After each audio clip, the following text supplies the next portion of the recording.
Welcome to Raging Bullets, a DC Comics fan podcast, episode 677.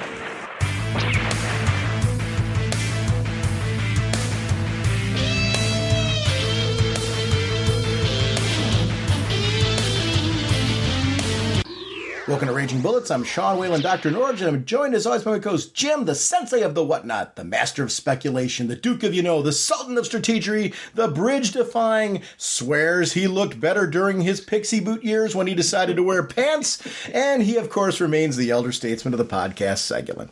How's it going, eh? Jim, on this episode, we're going to be talking about Dark Crisis on Infinite Earths, issue number 7, and Dark Crisis Big Bang, as we wrap up the books of 2022.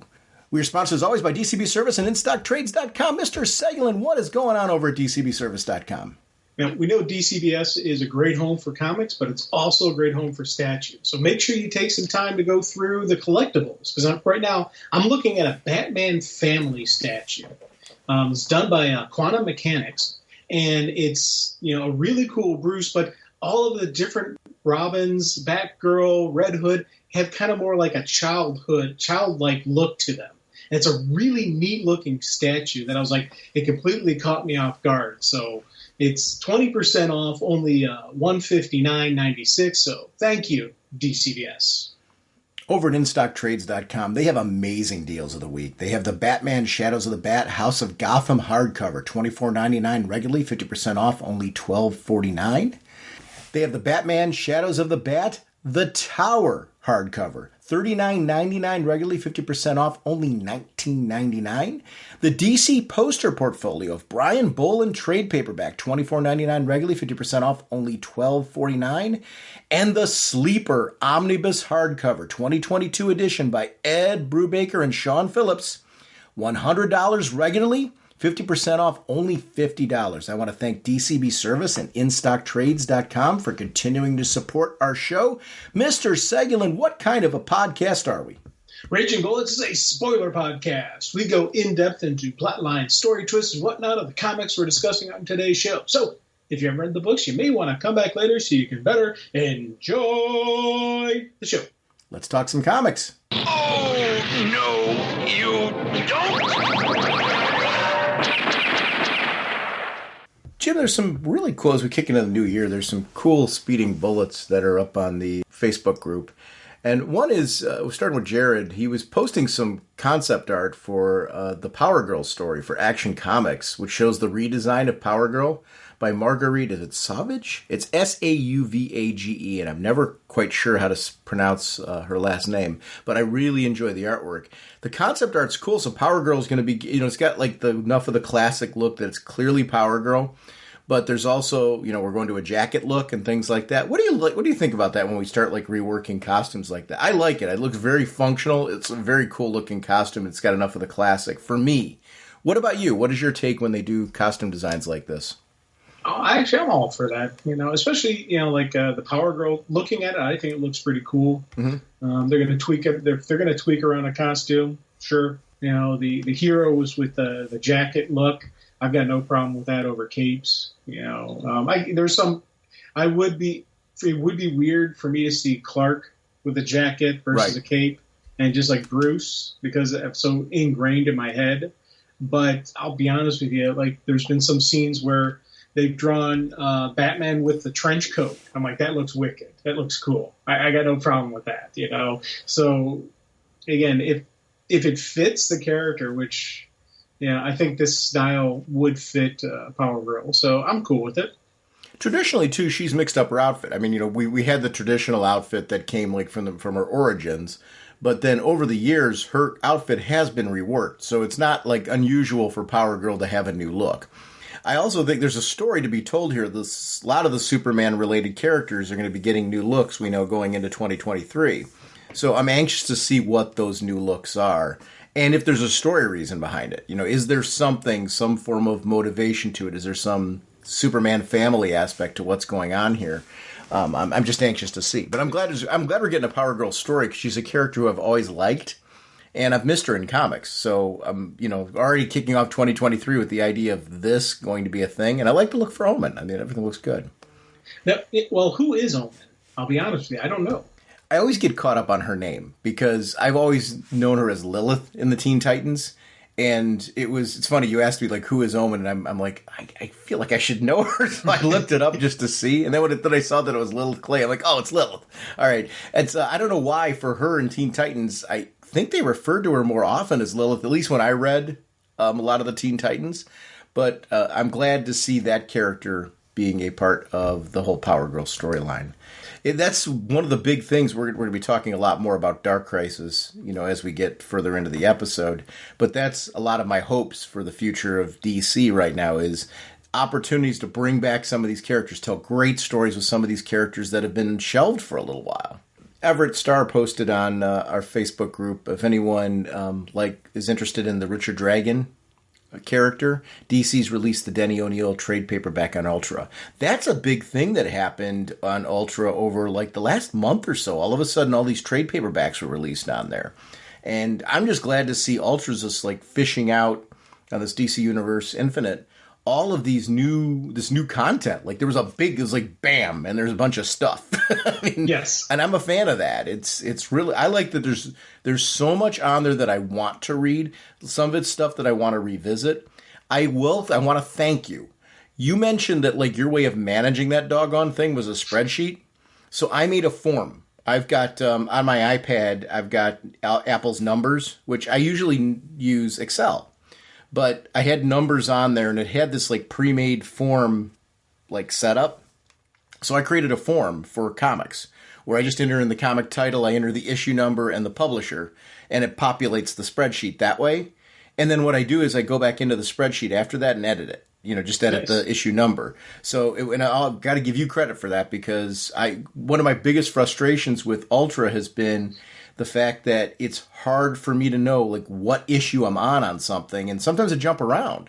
I want to read different books, but I also want progress. I want to keep moving forward.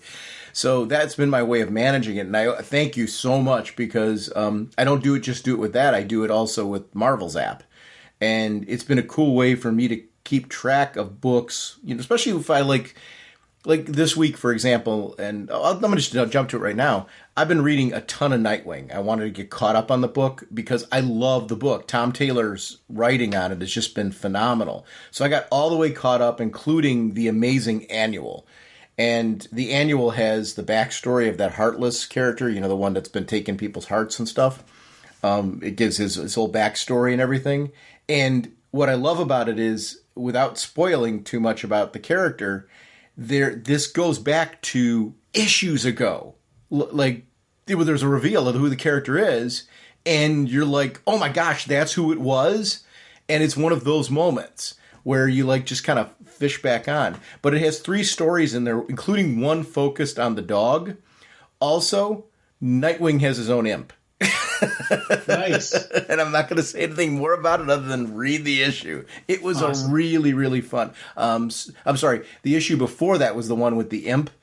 So it's, as I got caught up, that was one of the other things that came. Are you, I'm guessing you're not. I'm not caught up on Nightwing now. You need to get, so 98 was the one where his imp was first introduced. Oh, cool. And it's right on the cover, and it's a very cool story. Tom Taylor is just doing anything Tom Taylor, I just find that I gravitate towards and I just really enjoy. His concept of character, his concept on progress, his concept on stories. Also the relationship between Dick and Babs and the way it's unfolding in this book and the fact that they have this dog, Haley. It's all just such a great story. What they're doing with Bloodhaven as a city is really cool because really important part of that is getting to know the people in the city. It's got a great mix of, it's almost like a hybrid of what I like about Batman and the Flash, if it makes sense. Because Dick Grayson is a much more outgoing and people-friendly and likable character. He doesn't quite have the relationship with the city that Wally West does in his town, but it's certainly a much more interactive relationship than Batman. And one of the cool things about the annual is there's a story that focuses on his relationship with John Kent and the fact that John Kent would go to him, because of his father's winking and nod saying, hey, listen, if you need somebody to help train you, somebody for advice, person to go to is Dick Grayson to go to Nightwing. Kind of paying, and Nightwing's chance to kind of pay that forward. There is a really cool training story in there that shows the difference between Dick Grayson training you and Bruce Wayne training you. But it's not that Dick has thrown out the window what he learned from Bruce, or because he gained obviously a wealth of skill from Bruce. It's just he is not going to train somebody the way that Bruce is. He's not Bruce. And I love that it wasn't him rebelling against that. It was him taking the lessons and putting a Nightwing spin on them, a Dick Grayson spin on them. And it's such a great annual. Do not pass up this annual. If you're somebody who's kind of like, no, annuals are hit and miss for me, this one's an essential one. Not all the stories are written by Tom Taylor, but all of them are excellent. It's a really, really good story. So the origin of, the big bad that we've been seeing lately in Nightwing is written by Tom Taylor. Then there's 2 additional stories that are in there. And one is what's inside the dog's head, Haley's head. Like when Haley sleeps, what does Haley dream of? Nice. It was super cool. It's just a great, great book. Nightwing has become traditionally Nightwing's one of those books. I've always been one that'll jump to Batman and Detective first.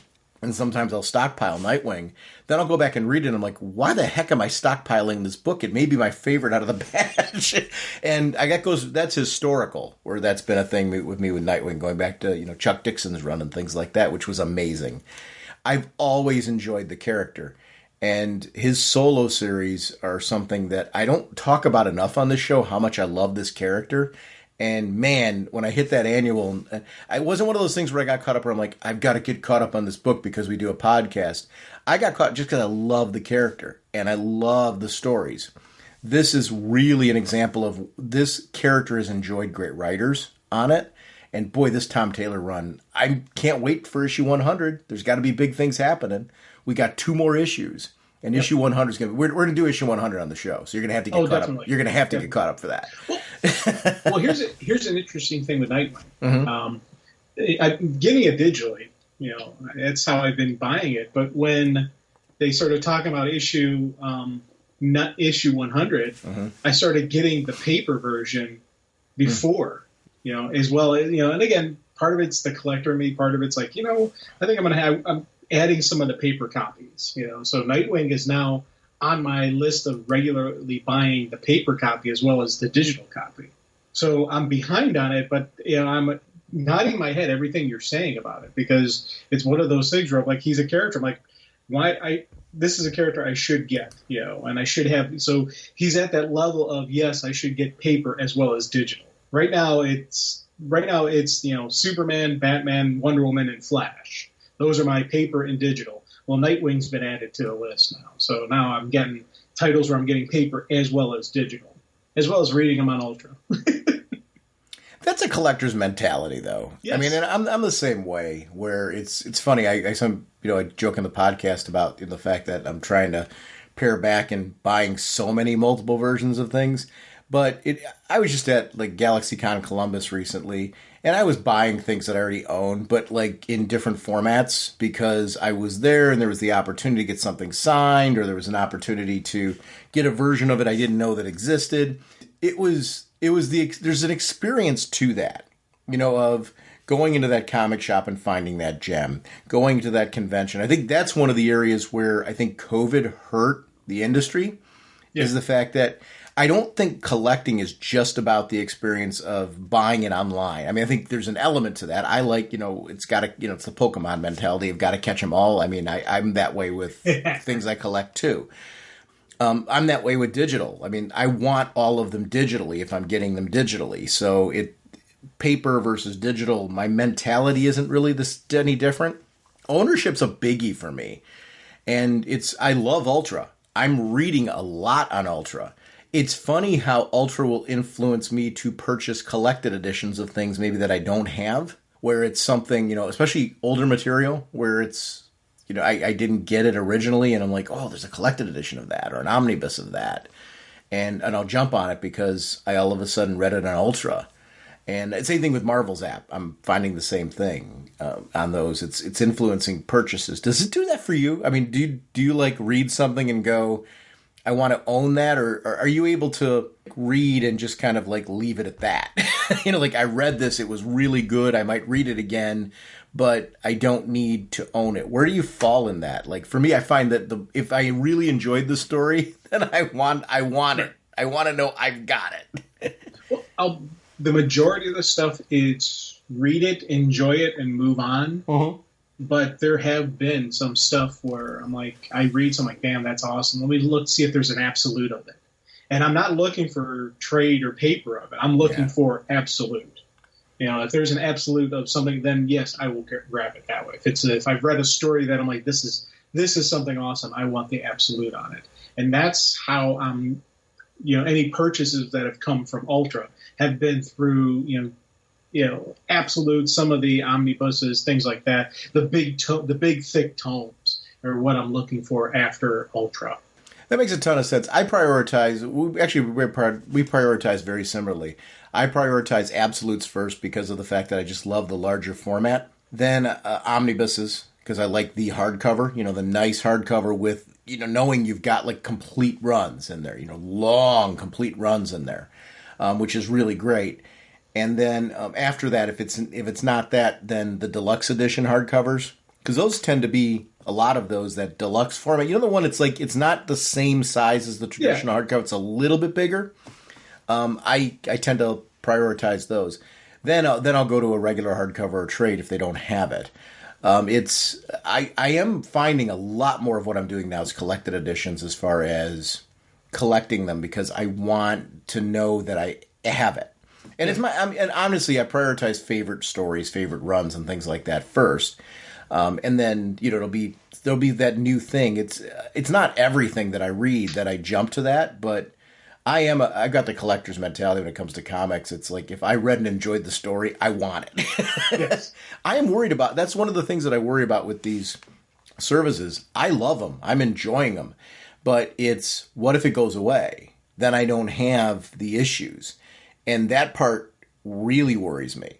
And it's not me. I think it's kind of I know this is going to be the way that we consume comics eventually. I think I hate to even say that. I do think at some point that physical may go away. But we've been talking about that for years. I mean, wait, is the advent of digital? It was that paper comics are going to go away, right? Right. They're still here. So I say that, and I don't ever. The only way that will happen is if the market dries up for people buying physical. So for anybody that's listening to this, that's going, guys, I'm never going digital. I'm always going paper. You're going to be one of the people that are keeping paper alive. And kudos, because I don't want paper to go anywhere as long as there's an audience for it. And I think there's a retro aspect of paper that will make it cool, always cool. I think it'll be a sad day when the only comics you can get are back issues. Right. Paper. I don't think the medium will ever go anywhere as a delivery medium. It may morph, may eventually go all digital. But when that's going to happen, I don't know. We've been touting that since digital came into existence, and it hasn't happened yet. My guess is when we're 80. Really? When we're in our 80s, so 30 some years from now, that's when paper will go away. Do you think we'll still be podcasting? We'll say this was the magic year, and we're going to predict if we're right or wrong. I'm counting on it because I want to go back to this episode and say, remember when I said it? The Nostradamus once again called it. And I can't wait to say, Jim, you were wrong. Or I hope I can say you were wrong. Yeah. Yeah, it's not even a. Only because that means. Actually, I hope you tell me I'm wrong on this one too. I never want paper to go away. Again, the reason I do so much digital is because of storage space in my house. I'm running into that too. Yeah. So that's why I picked certain That's why I'm like Action Comics, Superman, Detective Comics, Batman, Wonder Woman, Flash, and now Nightwing. Those are the 7 issues I get paper of. Plus, I do all my other ordering of them. Plus, I'll get the collected editions. Plus, so those are the titles that I go overboard on. But before that, I was getting every single title paper, and I was quickly running out of room. I've got the one library that is completely filled. And I'm like, I got an issue here, guys. I got a storage issue here. So I had to cut back on what books I did paper. So to me, I'd love to have, just this massive library of just drawer boxes and just, my, things and all that. So, I don't want it to go away, but I think it will, just because that's the nature of all types of media. Look at the newspapers are gone. Well, not gone, but they are, for all practical purposes. Unless you're a major city, your paper is on a website. Look at Cleveland. Or the Cleveland Plain Dealer doesn't come out every day. It only comes out certain days a week. Then you just got to go to cleveland.com to get it. And everything is going that way. So comic books will eventually go that route. My wife's a big paper reader, as far as the newspaper, and likes the physical paper, which it works out for me because I actually like reading it on the app. So, as part of your subscription, you get the subscription to the digital version of it. You can see the writing on the wall, though. The paper's getting smaller and smaller, compared to, over the years that we've been getting it consistently. Mm-hmm. And that's something where, it's a shift that's coming.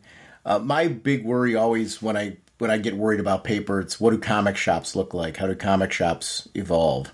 All the ones I've been at have become like this multi-platform comic shop, which I think is great. I mean, I think I give a lot of credit to owners that are trying to navigate this, because it's got to be difficult to try and make sure that your shop is staying current and up to date on the kind of people you're going to draw in to your shop.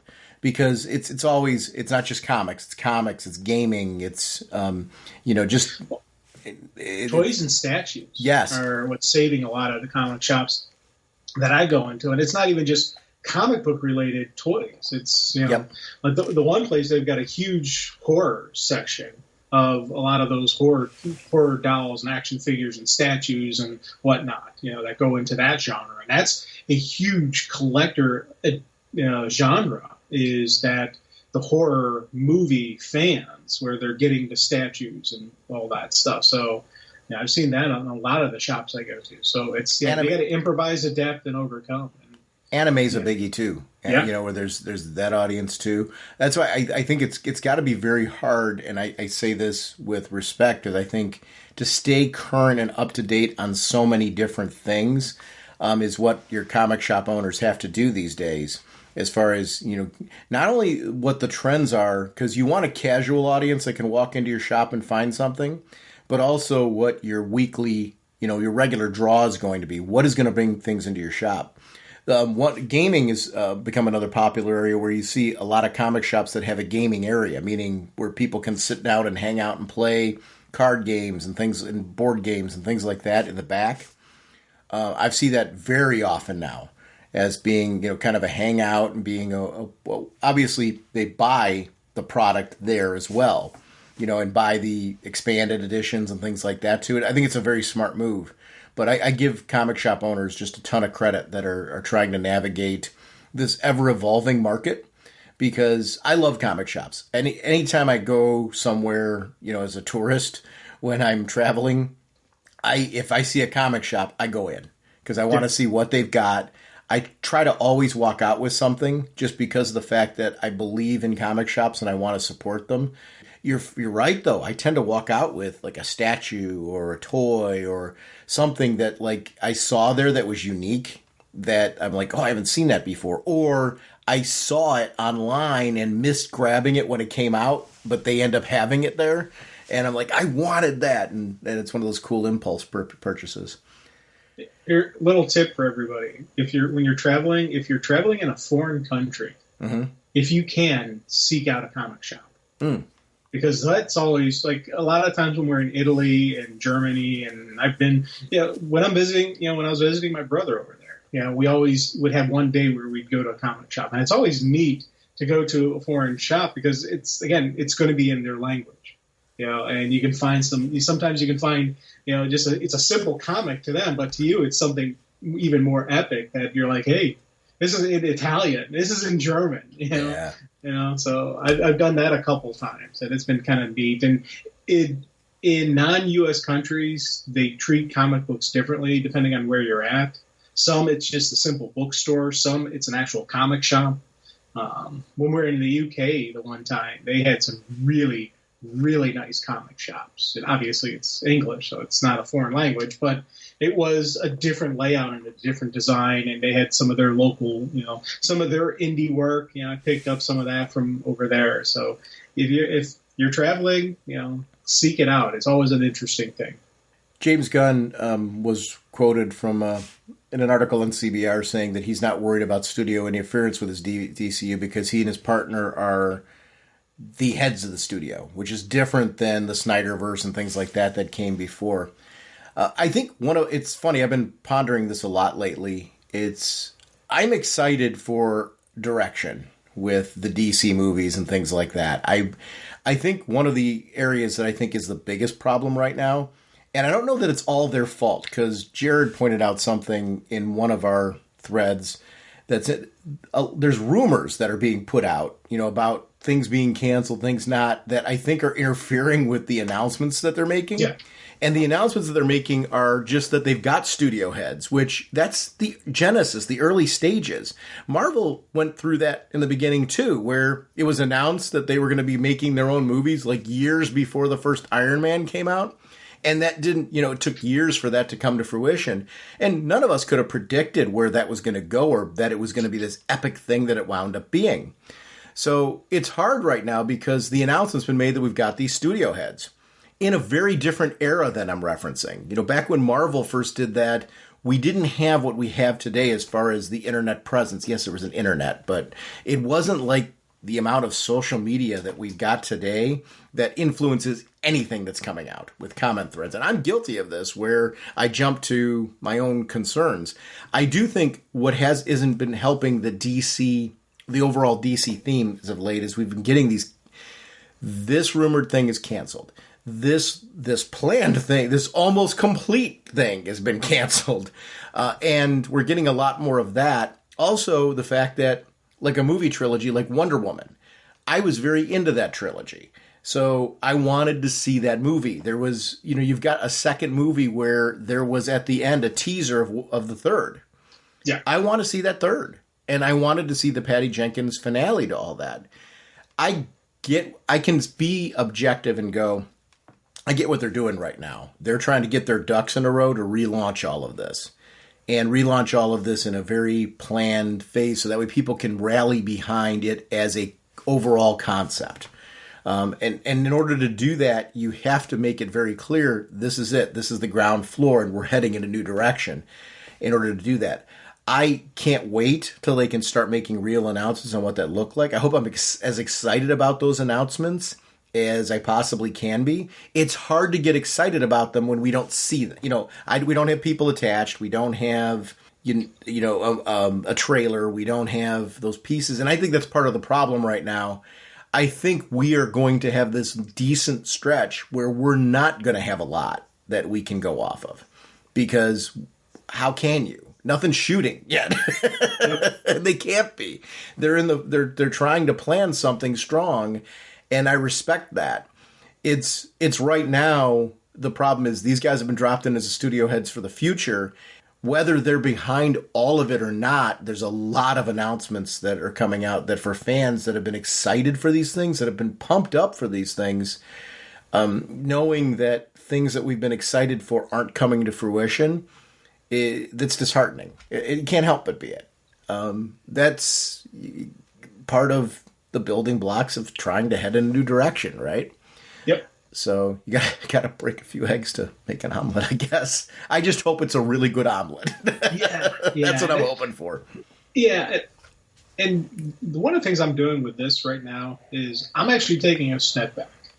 Because me, I can go down the rabbit hole. I can get conspiracy theory. I can go all that kind of, and it takes away from my enjoyment when I start doing that. And I recognize that about myself. So I'm kind of backing off on the rumors, the news, this kind of stuff, just because I don't want to ruin it. Because I like James Gunn. I really do. I do too. And as this was going on, I started disliking him. And I'm like, but every time I see him do, every movie I see him do, I really enjoy the movie. So I get to just, it's sit back, see what happens. Yes, I wanted that trilogy. Yes, I wanted Black Adam 2. Yes, I wanted Henry Cavill as Superman. There's all these things I wanted that I'm probably not going to get, but I'm just going to hang back and wait to see what I actually get. And that's what I'm hoping, that what I actually get is good. Harley Quinn season 4 is coming. Yeah. Oh, that's definite. So that's good. Yeah, I'm excited for that. I've been loving that. That, kind of to your point, what I'm doing right now is embracing it. We've got new Doom Patrol episodes out. We've got the Titans show out. I mean, there's stuff that I'm really, really digging right now. There's movies that are on the slate that I'm really looking forward to. So I'm just embracing right now. I'm with you. I'm not ignoring the news, obviously, because of the podcast that we do. Right. But I'm trying to find the balance of really enjoying what's coming out now, being hopeful and optimistic towards this direction. What I hope they do at this point, maybe at some point in time, get it all together, like organize what is coming out, what is not. Just clear. I mean, if there's things that are like dangling threads, like, hey, we're not doing this anymore, but these are the things you are getting. Let's clarify all that. Get it all out on the table in one announcement and be done with it, right? No more of this, like, every month, it seems like we're getting some other thing that's being scrapped or something like that. Let's just get it all out on the table. These are the things that are in production, that are either completed or are definitely coming to fruition. Wait on announcements for things that are in development until you're far enough along that you can guarantee that they're actually in development and that development's going to turn into an end product that we can enjoy. You know, if something's like so early, maybe keep that under wraps. But that's some of this is part of the problem is these things get leaked too.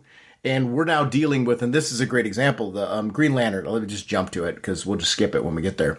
The Green Lantern series is rumored to be scrapped. And it's rumored to be scrapped. I got to clarify that too. And Jared caught me on that, and I appreciate it. He posted it, and he said that, hey, wait, these are rumors here at this point. So, you know, it was rumored that that series was back on again. It's rumored that it's been scrapped. I don't know if it is or it isn't, but that's what I'd love for them to do. And they can't be at that point yet. But get to the point where you give us clean announcements of this is what's still coming out. Just so we can get excited and pumped up for those things, because I want all that content. Yeah. And then save any announcements for things that are going to be really in development or things like that until you're further along. You know, I want to get behind those things too. I want to support what I'm hoping is going to be good product. He said that his DCU is inspired by things like the Justice League Unlimited and Young Justice. And this is all from a Twitter, you know, where people were asking that it's definitely inspired by that. I'm sure it's inspired by a lot of things. Actually, we're seeing that, I think, in some of my favorite adaptations. It's clear it's inspired by a lot of things. And I'm assuming that his DCU is going to be inspired by that, from the best of comics, from film, from, you know, just everything. So that's cool. One of the things that Freddie E. Williams II's been doing lately, and James William Stubbs actually posted a link, it was the Teenage Mutant Ninja Turtle He-Man crossover. He's been posting a lot of the art, the behind-the-scenes art that he was doing. He just said I would have loved to have seen this. I could not agree more. I wanted to see that so bad because Freddie does a great job of these characters in general. And when he does these mashups, like, he finds the balance. Yeah. I think as an artist, it's something very talented about being able to take those concepts and find the right mix of you're not losing the turtle, but you're not losing the Masters of the Universe in either whether it's the primary Masters of the Universe character or the Teenage Mutant Ninja Turtle characters. I just love the way that he finds that like geek out balance of, hey, wouldn't it be cool if Leonardo has this? It's really, in his concept art, it's Leonardo wielding the power of Grayskull. Very, very cool. How awesome would that have been, man? I'm like, I so wanted to see that. Just seeing this little clip where, like, that would have been just, and it's a scrapped project. I'm like, dang it, guys, come on.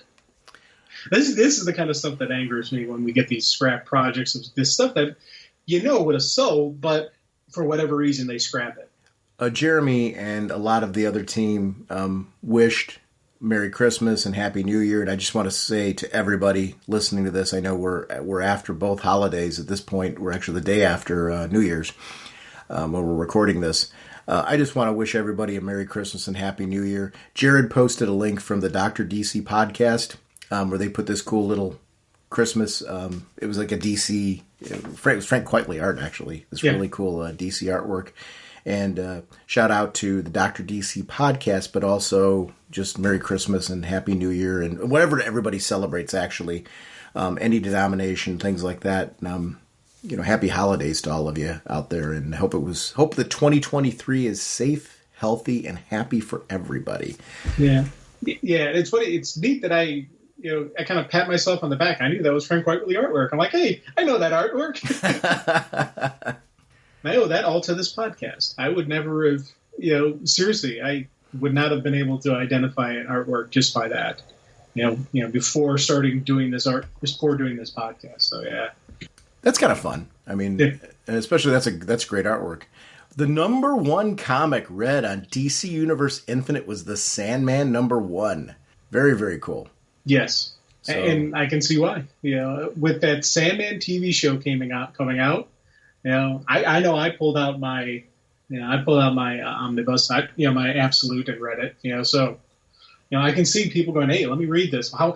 Because the most common question that any comic book fan gets is, hey, how close is it to the actual book?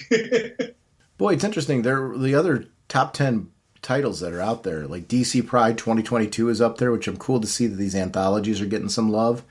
2022's Batman Fortnite Zero Point, which was terrific. I really enjoyed that.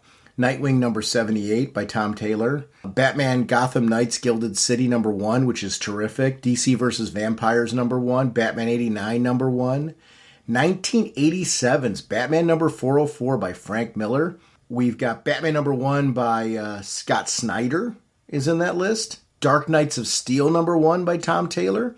By the way, I'm not going through the whole creative team. I'm not trying to insult anybody. There's tons of creative there that I'm leaving off. I'm just shouting out the books in general. That's an interesting list. If you'd asked me what I thought the top 10 list was going to be, it wouldn't have been that. And I don't mean that in a bad way. It's interesting to see as people are using this app. I wouldn't have a good grasp as far as like who's subscribing, what are they diving into. Some of that makes sense, though, when you think about it. If you're like the collector's mentality you're talking about, you reference the fact that I physically collect Action Comics, right? Or I digitally collect this already. You're going to keep those collections going. So if you take a look at a lot of those books, there's a lot of books on there that are outside of that group, right? Yeah. So it's interesting that people are using Infinite Ultra as a way to read some of these other titles. I hope that means that we get more of that experimental content, and more classic content on there, because there's definitely more comics to put on Ultra than are there, and I hope that the platform just keeps expanding.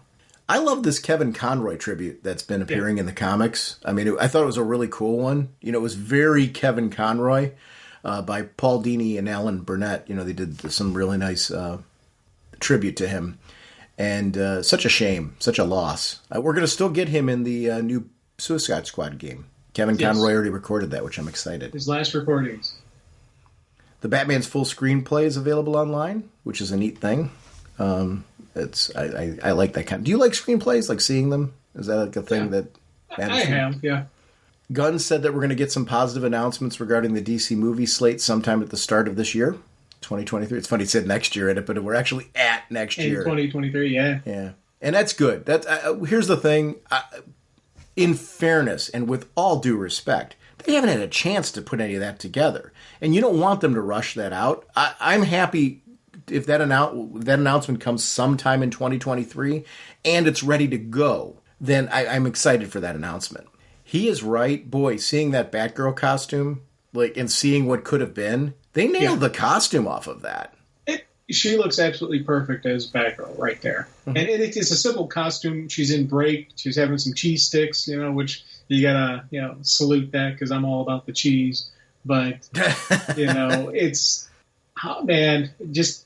this is one of those things that just angers me that I want to see this. And then the crazy conspiracy theorist in my head's going, they're releasing this stuff. They're going to do the movie. This is just their guerrilla campaign on advertisement for it. For who? Getting the fans, calling for it, so they release it. But I don't think that's the case. I just think, I think some people are trying to force the studio into finishing it by doing stuff like this. Well, I think that's true. I think there should. Here's the thing: as a fan, I'm clamoring for this. I want to see the movie. Yes, I want to see it, 100%. I actually. Here's the thing: I'll say this: if the movie doesn't fit into their future plans, respect. I get that. You're heading in a new direction now, and maybe this film doesn't fit where they're heading, and that's okay. But you've gotten this far in the film. I do want to see it. Yeah. I will pay for this. If you put this out, I will buy it. Yeah. This is one of those where even if you stream it, I promise you I'm going to own it. Just because I love stuff like this. I liked when we released the Snyder Cut. I liked when they did that with Superman 2, when they released both, we've got both versions of Superman 2 out there. The Donner Cut, which was interesting to see the difference. And it's actually, the Donner Cut's a great example of one where I like both versions. We mentioned that in Justice League when we talked about the two versions of Justice League, that there's things we like about A and there's things we like about B. I think it's great when they were able to release versions like that. It's baffling to me if they don't at some point in time release it. And if somebody behind the scenes is doing this to drum up interest, I think they're doing a terrible job. And let me explain why. I get what you're saying as far as like the conspiracy piece off of this, but I don't see this outpouring. Like here's what there isn't: a casual outpouring on this. Right. So yeah, we know about it as fans, but this is the definition of like underground. Like if I walk down the street right now and I ask somebody, "Hey, what do you think about the Batgirl film being canceled?" They're going to say, "The what?" Yeah. I mean, it's the truth. So if this is a guerrilla marketing campaign, it's terrible. It's failing. So I really don't think it's that. But as a fan, I would say if you're looking for somebody to pay for this, I will pay. I won't pay for you to release it. I'll pay my fair share as far as what that looks like. But I definitely would like to see that film.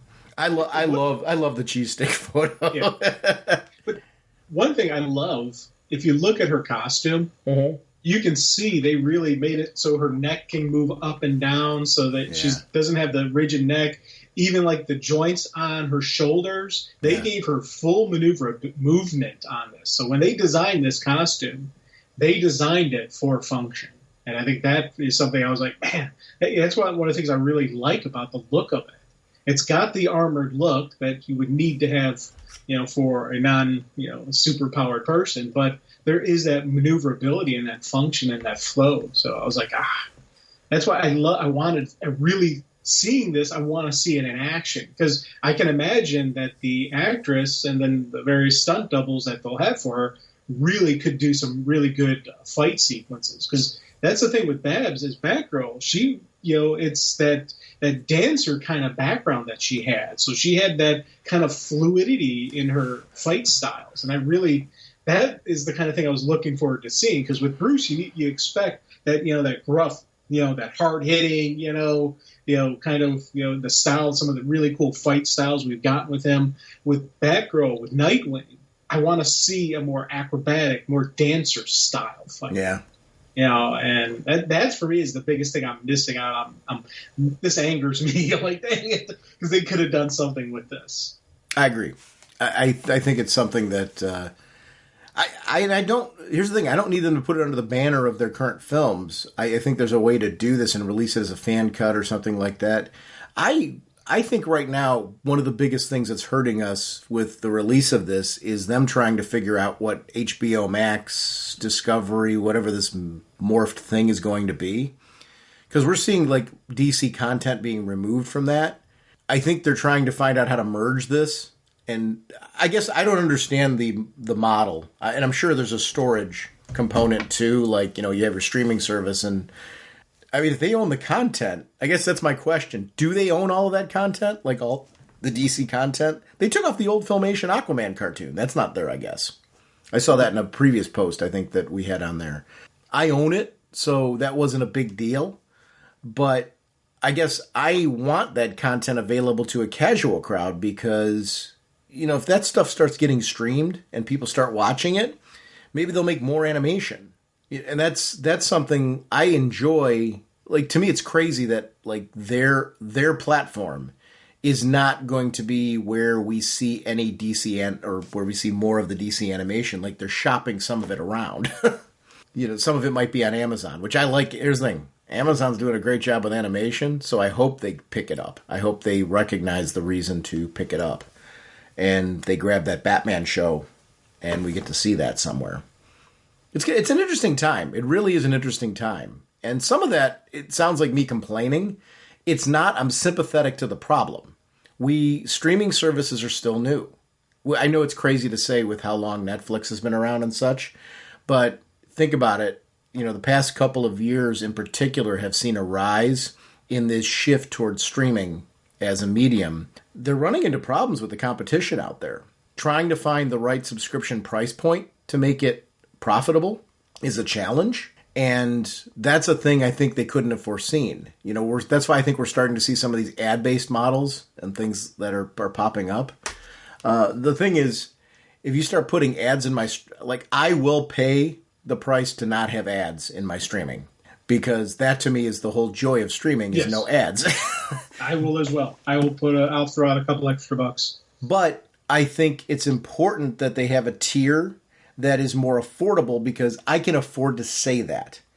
And I don't say that in a cocky sense. I say that in the sense that I recognize that, there was a time in my life where an ad produced streaming would have been my way to be able to access the content. And I like that they're opening up doorways to make streaming more affordable to people who are like, I can't, on top of everything else I'm doing right now, I can't afford, people, I'm doing the antenna. Because there's great channels on my antenna right now, to try and make ends meet. Making an affordable ad-based tier is a way, because people are pirating quite a bit of the streaming media. Yeah. And I mean, I'm not justifying it when I'm saying this. I understand times are tough for a lot of people. Our economy is not great right now. That becomes a thing. So people are looking for alternatives, and a lot of times the alternative is just not having it at all. So I like the idea of the ad-based tiers for people who need them to afford them. You won't get away from me this time, Buster. Our first discussion is on Dark Crisis: The Big Bang. Writer is Mark Waid, with Dan Jurgens and Norm Rackmund on art. Colorist is Federico Blee. Letters, Troy Pateri. Cover, Mikkel Janin. Variant covers by Ariel Colin, Freddie E. Williams II, Crystal Kuhn, and Nathan Zerdy. Assistant editors, Rebecca Bohannon. Editors are Paul Kaminsky, Brittany Holzer, and Dave Wielgos. And, of course, Superman was created by Cleveland's own Jerry Siegel and Joe Shuster by special arrangement with Jerry Siegel family. I really, really enjoyed this. I didn't know what this was going to be, when it said Big Bang. And I didn't realize this was going to be the Flash naturally seeking out the Anti-Monitor. That's a freaky thing. So, in the original Crisis, the Anti-Monitor famously took out the Flash. I mean, that was the only way for the world to be saved, right? Was for the Flash to sacrifice himself. So it's interesting to see Barry now back in the game. I like that this one's kind of laying out the multiverse. Like, the multiverse is in flux right now. We've got this infinite multiverse that's trying to slam itself into the multiverse as we've known it the past few years. I like this idea of we're trying to somehow save everything. And the Flash is also one, as a scientist, what does all this look like? Yeah. Like, what Earths are out there? What does that mean? Where is the Anti-Monitor? Because here's what we don't want. We're going to plop all this back in place, and now we've given him a buffet. And I really liked that was the concept of this story. This one was fun. I mean, and it was a really fun read. In a story that, Dark Crisis, I think one of the things that I liked about it is there's some really heavy moments in Dark Crisis, and at the same time, there's this nice balance of hope to it. It's been an interesting mix of storytelling that has made this a fun event. I've really liked the tie-ins and the fact that there's always been, the sense of danger that, because you need that, obviously, because you want, what's the draw? It's like, how are they going to possibly overcome all of this? But yet you want to believe that there's that spark, right? Yeah. Because if it's completely hopeless and utterly hopeless, that's a depressing read. And they did a really nice job with this of making this entertaining while at the same time giving us that sense of danger. I really have enjoyed this. I also liked that we had Barry and Wallace together. It was a good chance to see them team up in this process because Wallace sometimes, at least for me, gets lost in the shuffle. And I like seeing Barry with a Kid Flash. Yes. Especially with Wally kind of off doing his own thing with his family. This is a team up that I wouldn't mind seeing more of moving forward, getting to see these two teamed up together and where that all goes. Oh, big time. And I'll tell you, this is a story. One of the benchmarks I have with stories is if it's a story I didn't even know I wanted, and you give it to me, and I'm like, oh my God, this is awesome. Yeah. This is a story. I never even remotely thought about it. I never even entered in my head. Seeing these two team up, but also just the idea that Barry goes hunting down the Monitor never even entered my brain pan. As soon as I started reading it, oh my God, this is perfect. Yes, of course he needs to do this. This, for me, was something wonderful. And I loved how, again, he's like, this is just a recon mission. We can't engage him. He's way too powerful. But it's natural for a Flash. Would be a natural recon element. This would be a natural thing for Barry to do. Locate where he's at, call for backup, drop the hammer. Love the concept, love the idea, and I love the little twists that ends up being like, oops, kind of changes how, Barry's got to, improvise, adapt on the fly. This, for me, was a great Wallace story, a great Barry story, and just a great idea and introduction of the infinite, universe. And I absolutely love that we're back to having infinite universes. The multiverse, 52 Earths, that was really neat idea and a neat concept. And just, we've got these set worlds. What's this world? What's this world? But I do like opening it up beyond that because, again, it gives creators a chance to create this weird world. Hey, the Jurassic world, that wouldn't have happened with just the limited 52. We now have that as a regular Earth out there. Pick this world, this TV show, this movie, all these different things are now individual worlds that they don't have to worry about being limited to just the 52.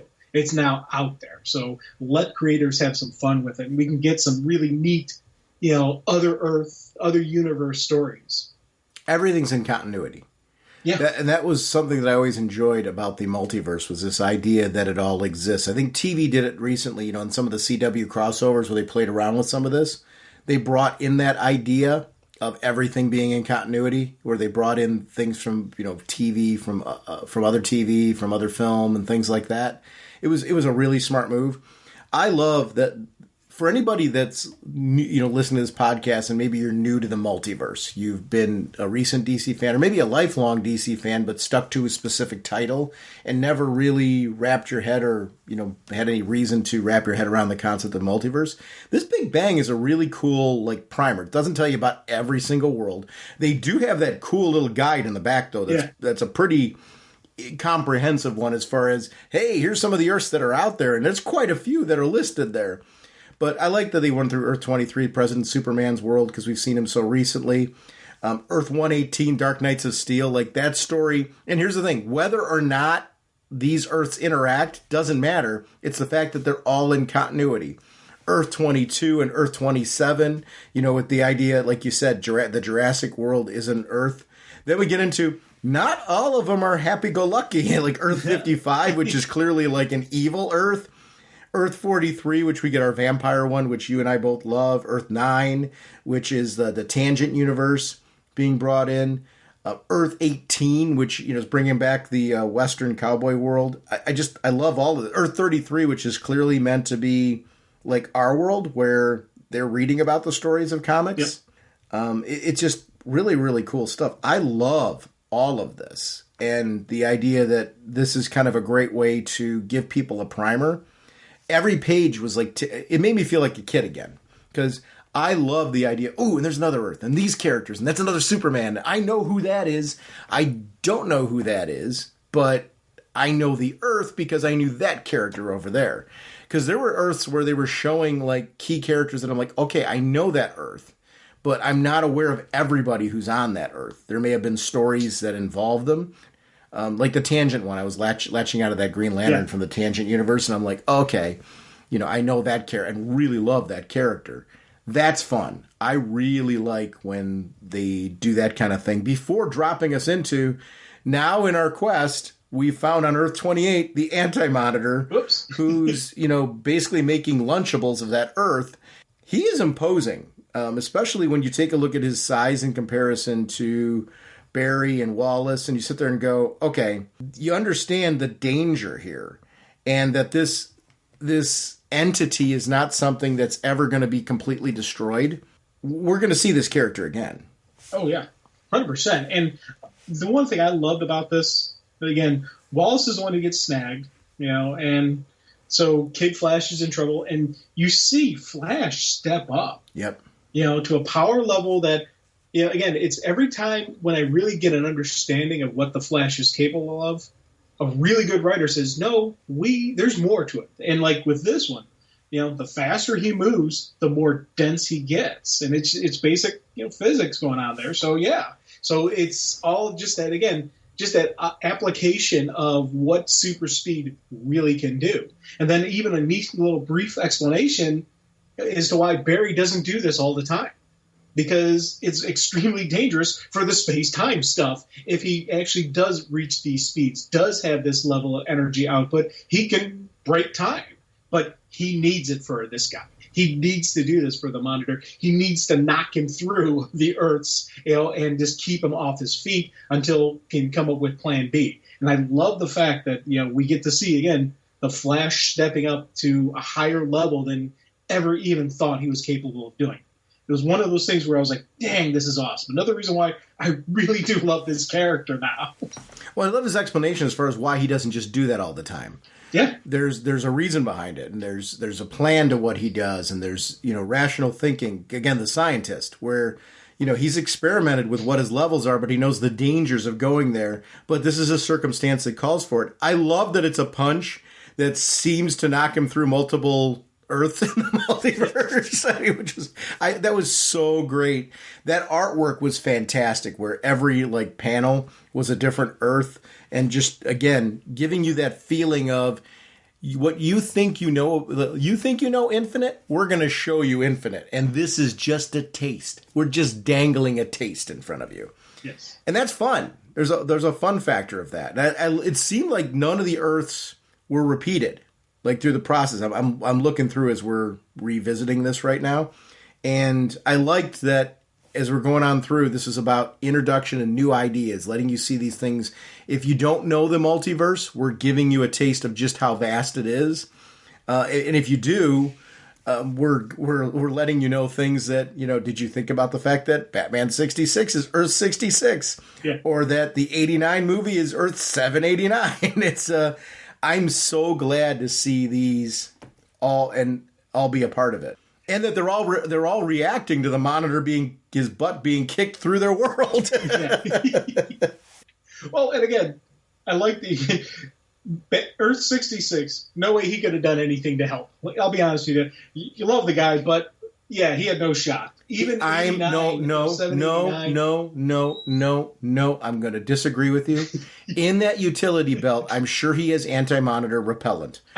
Because I'm sorry, I will defend Adam West to the hilt. Now, here's the thing. I will totally admit whatever his involvement would have been, it would have been cheesy. But it somehow would have done something. Maybe it would have blinded him. Maybe he would have sneezed and knocked him to a different Earth. I don't know what it would have been. It would have been corny, but he would have done something, and it would have had an impact. Maybe not the impact that you want, but it would have had an impact. That man would not have been ignored. He wouldn't have just sat there and thrown his hands up and go, because he would have been like, citizen, this is our duty to stop you and all that kind of thing. He would have stepped up because he's the man. And I'm sorry, going back to my childhood, he's the man. He would have stepped up.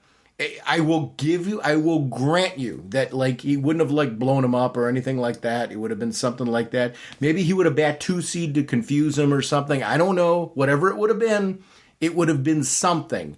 And it would have led to forward movement of this storyline. Actually, here's what happens. While Barry is generating the speed, he's doing the bat 2-seed. and the Monitor's going, "What are you doing?" Just looking at him, stunned, unable to do anything. Because he's so mesmerizing. He distracts him. He provides the distraction for Barry to generate, because Barry's got to run around the planet a couple times to generate enough energy. Yes. And that's what that's how 66 played out. Right. 89, he would use like the Batwing or something. He had cool vehicles. Yes, 89 had some cool vehicles. So yeah. Like that Batmobile with shields and stuff like that. I mean, he would have done something. He would have done something too. I'm gonna defend him. Okay, I stand corrected. I will admit I was wrong. Well, I will fully admit I was wrong. Here's the thing. You don't have to agree with me. I'm just telling you this is my stance. So I'm not looking to beat you into submission. It's more of I'm going to always defend Adam West. I'll tap out on that one. Earth 4, is that the Charleston Heroes? Is that how you're? That's how I interpreted it. Yeah, because it looks like did they have Peacemaker? I'm wondering about that too. I didn't know his origins because we got the original question. It looks like the original Captain Atom. I want to know more. I guess maybe I don't know enough about Peacemaker's origin. I want to look up Peacemaker's origin because I really don't know a lot of like where the character came from. I've been more familiar with him like in the Suicide Squad movie and things like that, and obviously in the comic books that were leading up to it, the character was becoming more prevalent. This is definitely I'm actually very cool if that character was pulled from a larger lore. But I will admit my own ignorance on that. I don't know his background. But if they're placing him that's where the character's origin is, kudos. Cool. I know. Yeah.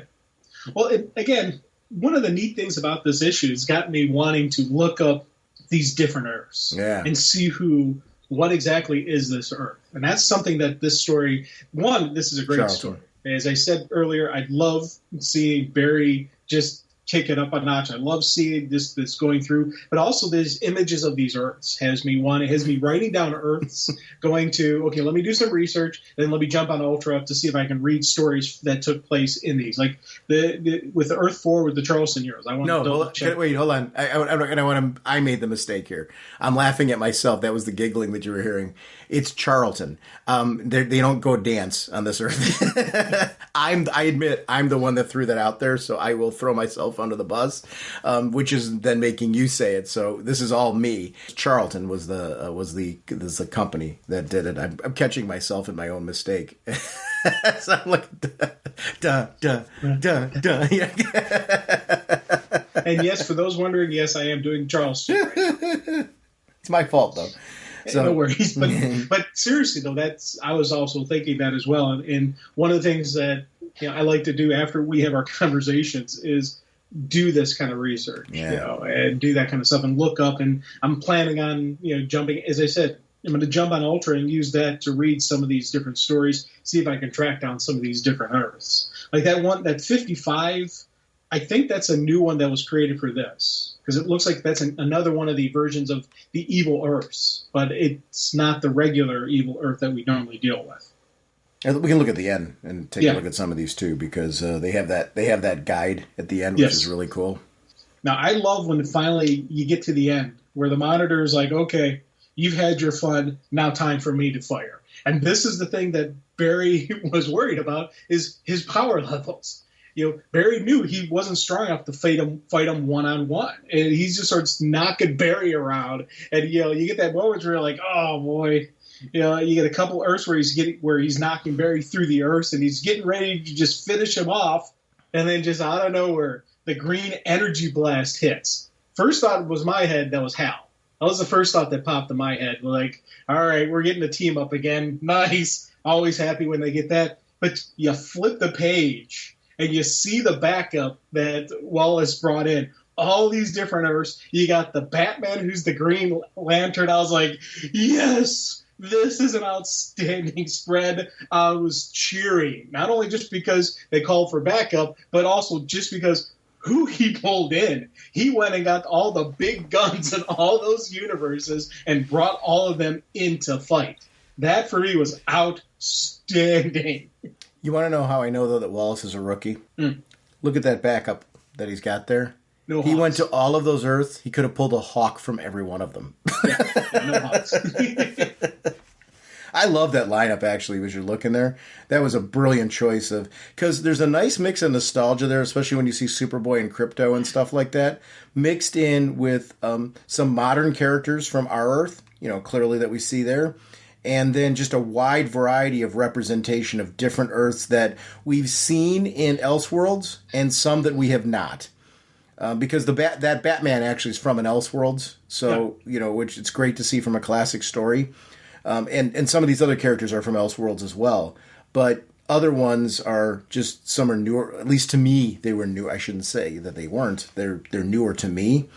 And I like the mix. I like the mix of just colorful, cool characters that I just want to see who they are and what they do. And it led to a very, very neat battle. Now the Superman, is that supposed to be Christopher Reeves? Which one? The bottom one right next to the Wonder Woman. I don't think so. I don't know. I don't know. I shouldn't say I don't think so. I would say I don't know. All right. Because that's what I was thinking. I was thinking that was Christopher Reeves' Superman. Yeah. I don't know that it's... here's the thing. I don't know that it's not. Right. So if you're choosing to feel that, I'll go with it. I don't know. It's definitely a classic Superman. Yeah, that's and he's, whenever I think classic Superman, he's always the first thought that pops in my head. Sure. I don't know. I wasn't thinking that when I read it, but I'm not I'm like sitting here going, it's not him. I guess I don't feel strongly either way. It's definitely meant to be more of the classic representation of Superman. It was cool to see them go into one of these battles because when you think back to Crisis, it was when you saw big battles like this, you knew you were losing a lot of people. Yeah. I liked the hope of this one that you knew, like, I don't know, these guys are showing up now and it's going to be the Flash versus them and they're going to do it. They're going to make this all happen. And I like that they all worked together and Barry was willing to sacrifice himself so all of these Earths would live. And that's what he was doing. And I love that, like, Bat Lantern's like, buddy, we know where this was going. You aren't flying in there. This is not the goal here. We are teamed up together to make sure we all get out alive. I love the heroic moments like that where it's my favorite stories when you've got a team is when it's everybody comes back alive. We all, it's at the last minute, the 11th hour, the save, where it's like, this is not, nobody's going down. We're not leaving a man behind. I love those kind of stories. And I like that this was one of those, that Barry was making the sacrifice because it's the right, in his mind, the right thing to do. And I love when there's stories like, listen, you've lived your life with this idea that you're doomed to the fate of sacrificing yourself for the universe. What if there's another option? Yeah. And I love that idea that it's plan A is not always the best plan. What about plan B? And let's take a look at plan C. And I loved the way this story ended with these people teaming up together, all finding that they had something in common, then going back to their own respective Earths, knowing that they're going to, lead their own lives and build their own world. They're better because of the fact that they teamed up together for this. And this hope of, like, just imagine what the future is going to bring. The whole imagination aspect of this is something that I always loved about the multiverse was we are limited only by our imagination. And I love that creative aspect. So Earth 55 is the zombie versions of Earth Zero Heroes. Yeah. They're deceased. Yeah. That's cool. Awesome. I didn't recognize that as being deceased, but I love that it is. I love that that's considered one of the Earths. And which one was that Charlton Earth? That was Earth 4, right? 4, yeah. Variants of The Question, Blue Beetle, Captain Atom. Oh, so that's from Multiversity Pax Americana. But I wonder if that's meant to be the Charlton Heroes. Right. Because all those, in fairness, all those are on. But I wonder if in that Multiversity Pax Americana, I don't know if I read that. I had to have. I read all that Multiversity stuff back then. I don't know why I'm not remembering that one. I'm going to do a reread. I'm going to do a reread of that. Yeah. That's an example of where sometimes you read so many books that you forget some of the content. Yes. But that's where it's always worth to me a reread when I'm like sitting here going, I know I read all of Multiversity. So I got to go back and reread that. And because clearly some of that escaped my mind. So I wonder if Peacemaker was in that and I'm just forgetting. Or maybe I just didn't, at the time the character wasn't somebody I was focused on. And that's when it's fun to go back and reread and go, oh, he was in there all along. Maybe. I don't know. I'm going to go back and reread that. This was a great read. I really enjoyed it. This was not what... Did you expect this to be this? No. I had no idea what to expect. And I never even remotely thought, the Flash hunting down the Monitor, which, again, I loved why he did it. He's like, hey, this guy with this infinite universes, he's back. That means that he's back as well, which means we've got this major threat. Yeah. I love the fact that Barry was proactive on not waiting for him to come out and destroy the infinite universe. He's got to protect it, and 100% loved this story. Yeah. Like a human helicopter, the Flash rotates his body, rising faster.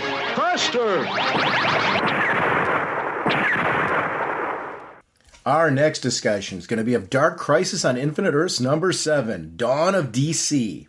Joshua Williamson on script, Daniel Sampier, Jack Herbert, Giuseppe Camicoli, Cam Smith, Rafa Sandoval on art, Alejandro Sanchez, Alex Guimaraes, Romulo Fajardo Jr., Matt Herms on colors, Tom Napolitano on letters, Sampier and Sanchez on the cover, Sampier, Sanchez, Clayman, Tony S. Daniel, Tomio Mori, Felipe Macera, Ian Churchill, Kyle Holtz, Dan Brown, Viktor Bogdanovic on the variant covers, Dan Mora, Dawn of DCU connecting variant covers, Jim Lee, Scott Williams, Todd McFarlane, Alex Ross, Walter Simonson, Scott Collins, Phil Jimenez, Colleen Doran, Scott Koblish, Dave Gibbons, Joel Jones, Daryl Banks, Mike McCone, Klaus Jansen, Bruno Redondo, Mikhail Janin, Dan Mora, Francis Manipul, Jerry Ordway, Kevin McGuire, Dan Jurgens, Ivan Rice, Gary Frank, Adam Hughes, Daniel Sampier, Nicola Scott, Jose Luis Garcia Lopez, with colors by Hi-Fi on the George Perez tribute variant covers. Chris Rosa, associate editor. Paul Kaminsky, editor. Superman created by Jerry Siegel and Joe Shuster. Supergirl based on the characters created by Jerry Siegel and Joe Shuster by special arrangement with the Jerry Siegel family. Apologies in advance, any name butchery there, because I'm sure there was some unintended. Wow. This feels like something we talked about very early, obviously last year, and we're getting excited for the event that was coming. And I didn't know, you kind of have ideas on what this is going to be. I knew that it was going to be the thing that kicks off on the 2023 launch of where DC's going direction-wise. This is what you always hope with these things, right? It's not only what does the event do, but what does it lead to? The idea of this just bringing back so much of what I love about DC. It's one of the reasons why over the years I've become very comfortable with reboots, relaunches, revamping of characters. Even, we talked about earlier, going back to the Speeding Bullet segment, about Power Girl's new costume and things like that. And there's nothing that they can do that they can't undo, right? Or they can't evolve or change. In this case, this is doing everything that I love most that comic creators do. It's finding a way to not throw things out, but to tell the kind of story that brings it all together. So if you really liked the New 52 revamp, for example, that happened. It all happened. And all of that converged into this storyline here. Every story that's happened in DC throughout its entire history happened.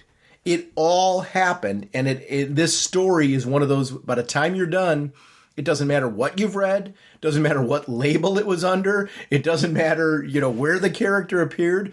All of those stories happened in some capacity, either on our Earth proper, because it was so messed with, or on one of the other many worlds in the infinite multiverse.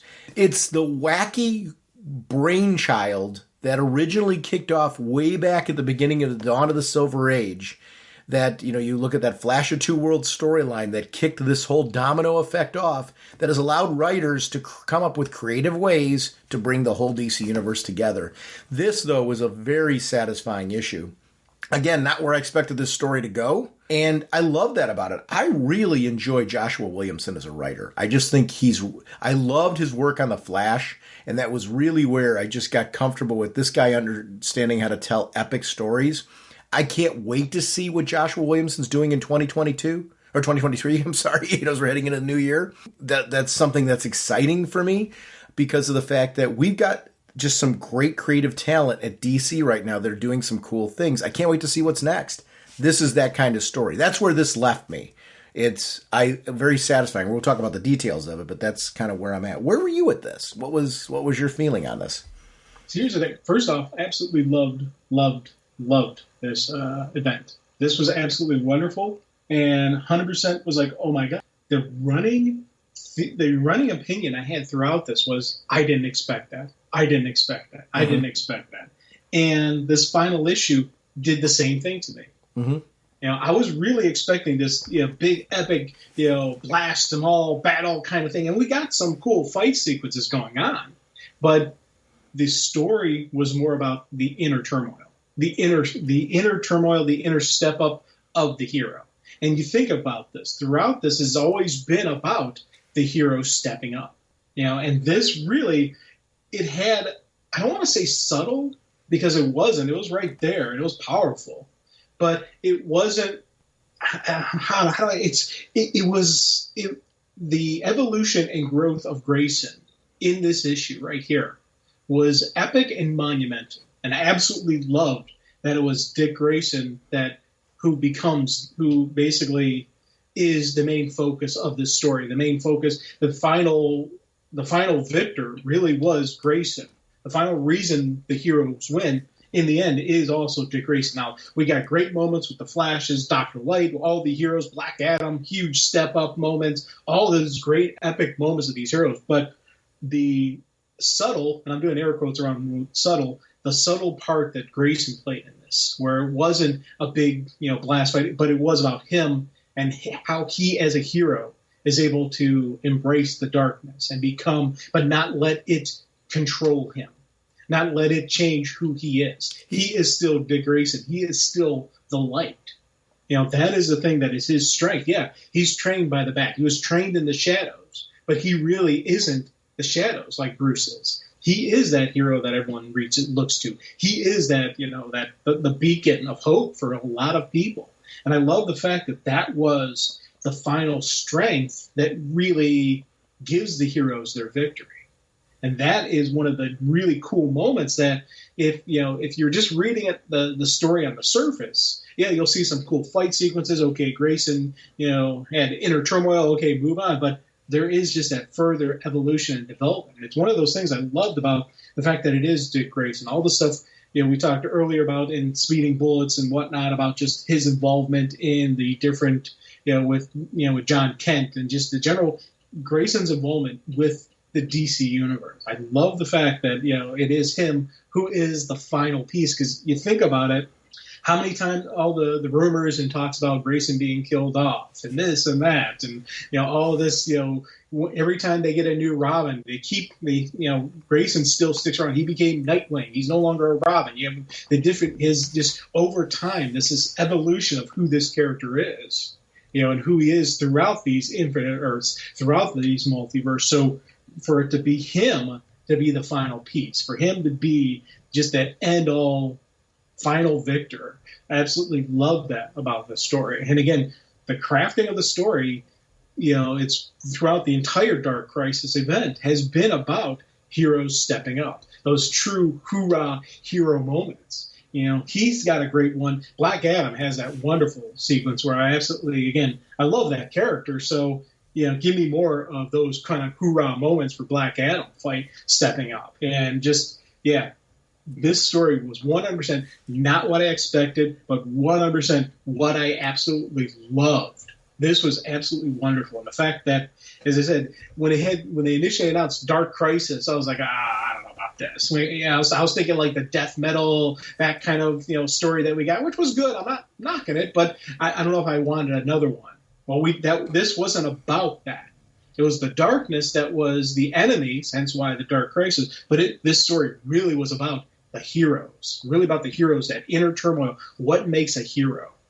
What makes them rise up where the rest of us, couldn't possibly do that? What makes them true heroes? It's not the superpowers, it's the heart. And I loved how this final issue really does bring that home. I think you hit an interesting point there when you're talking about metal and death metal and all that going. I didn't really want another one of those right now. It's not, I think you can say that about any event, right? Where it's like the event it hit a point where, that's not to say in the future you wouldn't want them to revisit that concept or anything like that, or I'm saying it myself, I wouldn't want them to revisit it. But it's like, what do we want DC to be right now? What do we want them focusing on right now? And it's tapping into, like, metal and death metal fit a certain era, right? It was a Scott Snyder era where he was kind of guiding the ship. You sit there and go, well, that was a great era, and my gosh, the stuff that came out of Batman that was in that. I'm playing that Gotham Knights game and digging it, and one of the core pieces that are in there is a villain group that Scott Snyder created that now is, branching over into multimedia. And we've seen those characters appear, and I'm sort of being general, just because I don't want to spoil too much.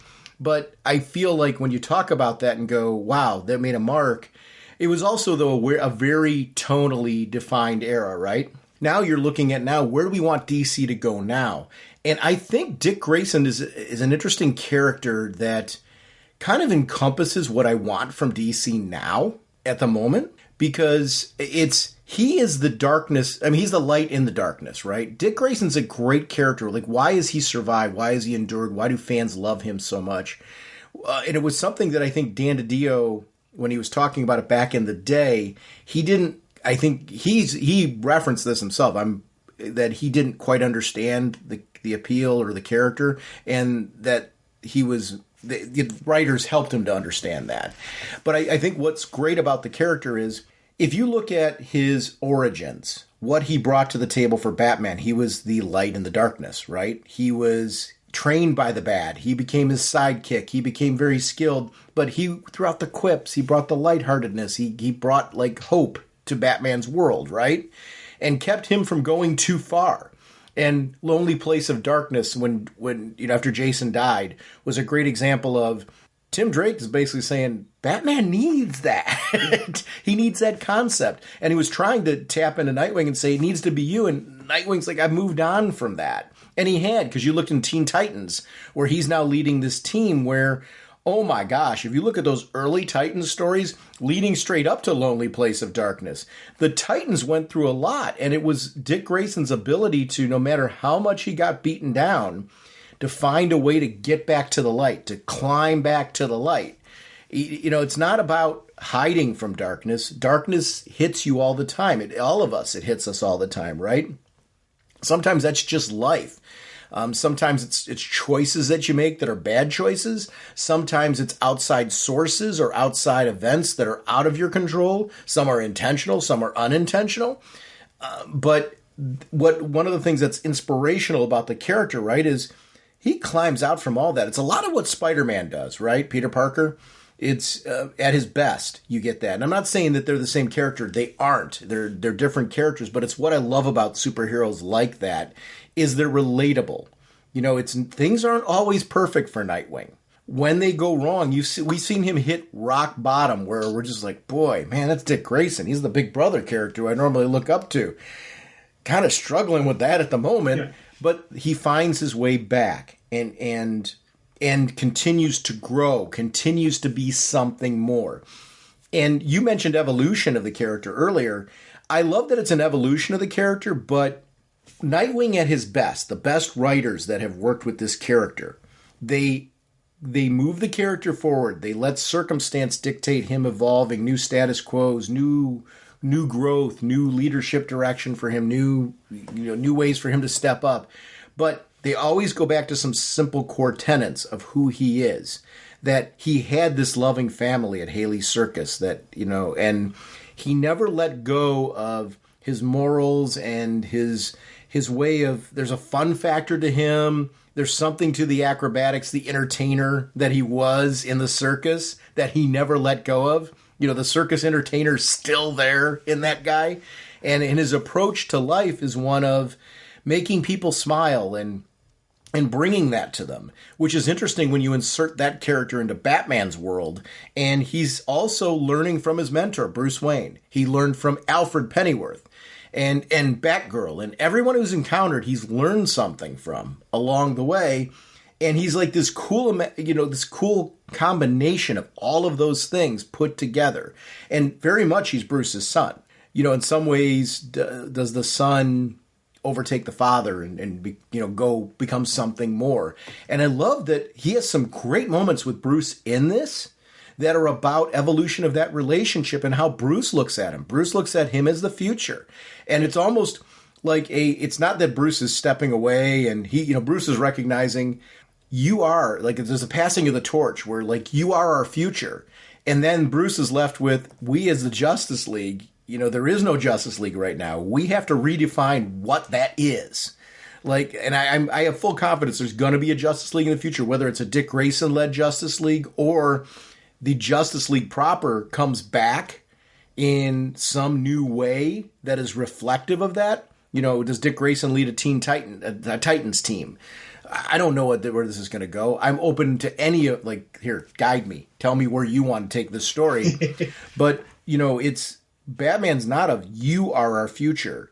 That passing of the torch is huge because it felt right. It wasn't like Bruce is saying, I'm done now, I'm hanging up the cowl or anything like that.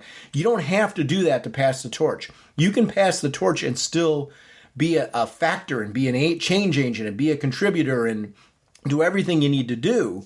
It was just an interesting sort of way of Dick really is that leader. When you read this story, you're like, this is the DC universe. Dick Grayson right now, that encompasses, as a kid growing up, all the emotion I feel about the DC universe is contained in this story, where it's these heroes against overwhelming odds find hope. It's what we loved about Barry in Big Bang, when we were talking about that, right? I think Dick Grayson encompasses those pieces, and he's this centerpiece in this that I thought they just did really, really well. And to your point about not expecting this, I didn't expect that this story was going to have such a Dick Grayson focus the way that it is.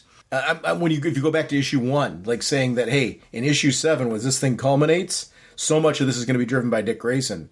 I would have said, no, it's going to be the returning heroes, right? That's going to be the piece. Them 100%. Coming back is going to save the day, and they have an impact. But most of their impact was last issue, allowing for this to take place, which Dick Grayson then becomes the change agent here. That was so awesome, and I didn't expect that at all, and I love it for that. And one of the things I'm nodding my head as you're talking, and the other thing that I really loved about this issue was how they did the layout of this. Yes. Because you think about it, they had that opening sequence where it's just Dick Grayson in the darkness, and you flip the page, and they're still doing the stuff with him at the bottom, and it's him and Slade talking, but then you get to see that massive epic battle that's going on outside. Mm-hmm. And you're seeing where all the heroes are doing and how they're fighting. And you just take a moment to sit there and stare at some of the stuff. You've got Darkseid firing his Omega beams at Kilowog, who you can see him shattering Kilowog's bubble, his energy shield. You've got Slade throwing the black chains at Barry and Hal, and his shield is crumbling underneath it. You've got a chain around Clark as he's fighting. Bruce is tied up. Black Adam's down, but fighting through it.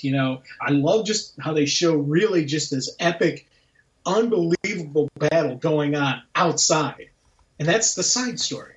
I loved how they did that with this, where in my head I was thinking that was going to be the main story. Just like you, I was thinking when this thing first started up, I was thinking the return of the Justice League would be this epic battle. And it would be this physical beat-down fight and, gut-check hero rise-up kind of moments type of stuff going on.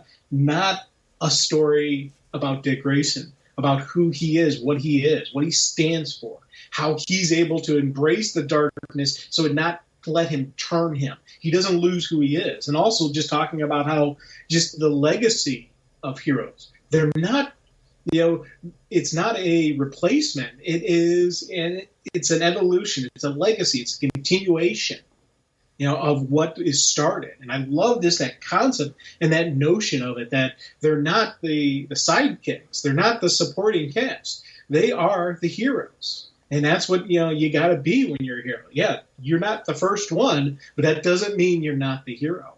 And I love just that notion and that concept of how finally you really do see the next generation step up throughout this series. It's interesting how the debate between Dick Grayson and Slade, because Slade is convinced that the world needs to die. Like, he was actually influenced by, which just tells you how much Pariah's issues were bleeding into and influencing the people. You know, this was all in Pariah's head, and that's what was driving it. It was Pariah's own guilt, Pariah's own sense of that this world's terrible, my world was better, and you know these worlds that were there before were so much better, and this is the cancerous world. And Slade buying into that because of his own guilt. As a father, he wasn't there, and when he was there and he entered into the lives of his kids, he brought with him, you know, this pain and destruction, you know, that he constantly lives with. And I love that Dick Grayson's sitting there saying, this is the coward's way out. You know, you could have just been there. You could be a father to them. He still could, you know, right? I mean, there's an opportunity for him to still do that. And Dick's totally, you know, playing into that. It was such an interesting debate of philosophy here in the midst of this darkness, where it would have been easier for Dick to be swallowed up by it. I love that we're seeing a convergence here of these stories where, you know, we're seeing the army, the Dark Army, you know, where Damian is bursting his way through with Justice League Incarnate and with Dr. Light, and they're coming back and, you know, they're making an impact. You're seeing Hal make an impact. And I love that Barry and the entire Flash family, which I am so geeking out, because the favorite thing I loved about Mark Waid's run was the fact that you'd see Wally racing into battle with the entire Flash family behind him. So often it was like when you're buckling down, it's what you love about the Green Lantern Corps, right?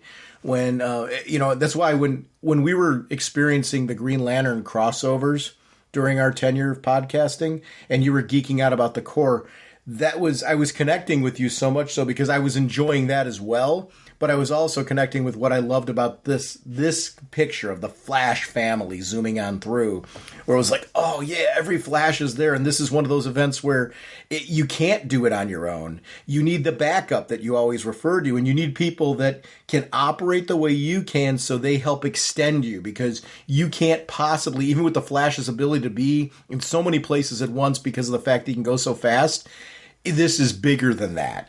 And I loved that power set was needed in this in order to make this work. It was just, it felt epic. Oh, big time. Big time. And I love how with Slade's, his logic, this is a mercy killing. It fits him. And it fits what, you know, I completely disagree with what he's thinking, but I understand where he's coming from. Yep. Those are the best stories when the villain, you understand where they're coming from. It's one of the reasons that I do love the Lex Luthor versus Superman story so much, because I understand it. I disagree with Lex, but I understand where he's coming from. I can kind of get a grasp of what his motivation behind it. So that leads into itself. You're like, yeah, this makes sense. And then the heroes rising up. Again, this has been a story about the heroes rising up. The prior, you know, the next generation stepped up their game when the Justice League took off. We saw Damian bring back his team with the secret weapon and Dr. Light of all people, you know. And then you've got, of course, the Flashes running to try to fix things. So I love that. But then you get that page where they're like, we still can't get close to Slade. We got, you know, without that, we've got nothing. And then Black Adam's like, that is my sacrifice to make. And I love the fact that it was Black Adam, once again, stepping up.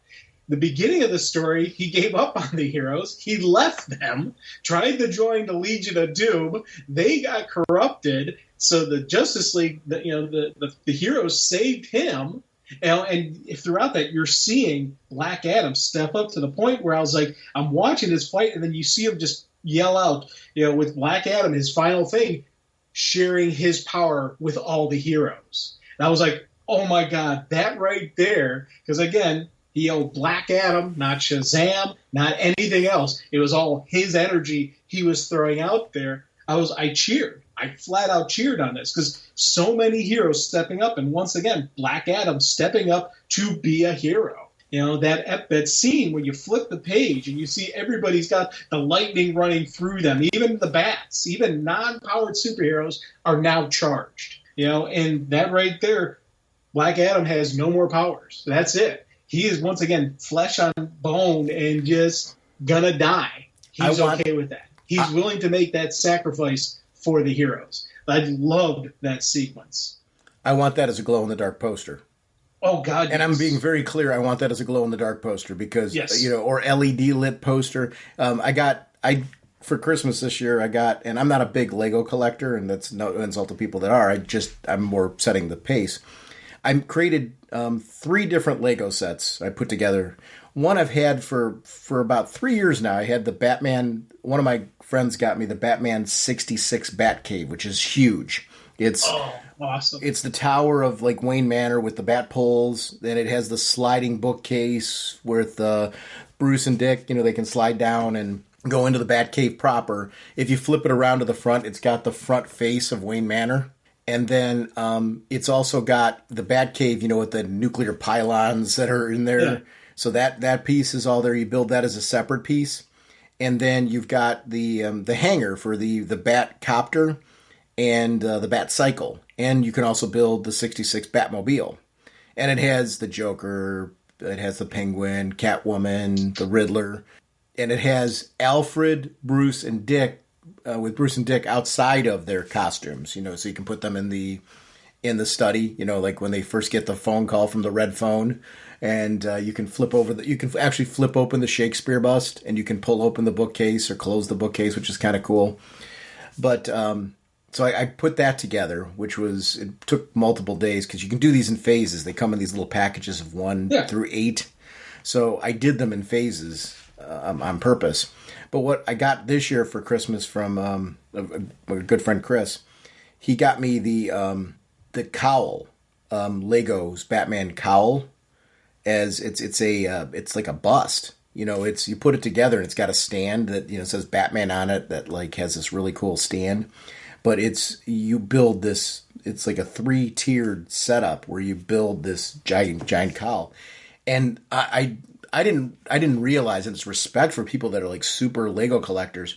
They have a lot of cool accessories for that kind of stuff. Like this kit, you can buy for it an LED light set where you can light up the cowl. Oh, nice! So I'm gonna buy that and put it in there because I have these in my workout room. I have like this TV stand that I converted into like a display stand for my workout room. Just because I've been putting in there a lot of my signed comics. When I go to conventions and I get photos with celebrities, I put it in there. I got a signed shirt from Smallville Knights I won it from Michael Rosenbaum and Tom Welling. I got that in there, like in a case. I put it in like a shirt case, those ones that you can hang the shirt in. I just got a lot of really cool, like comic convention memorabilia in there. And that was like my place to put all that. So I'm like, well, this kind of stuff would be great on a stand in there. Just kind of, it's fun to like go work out because like it's all my geek stuff that's in there. And it's just like this really cool display room.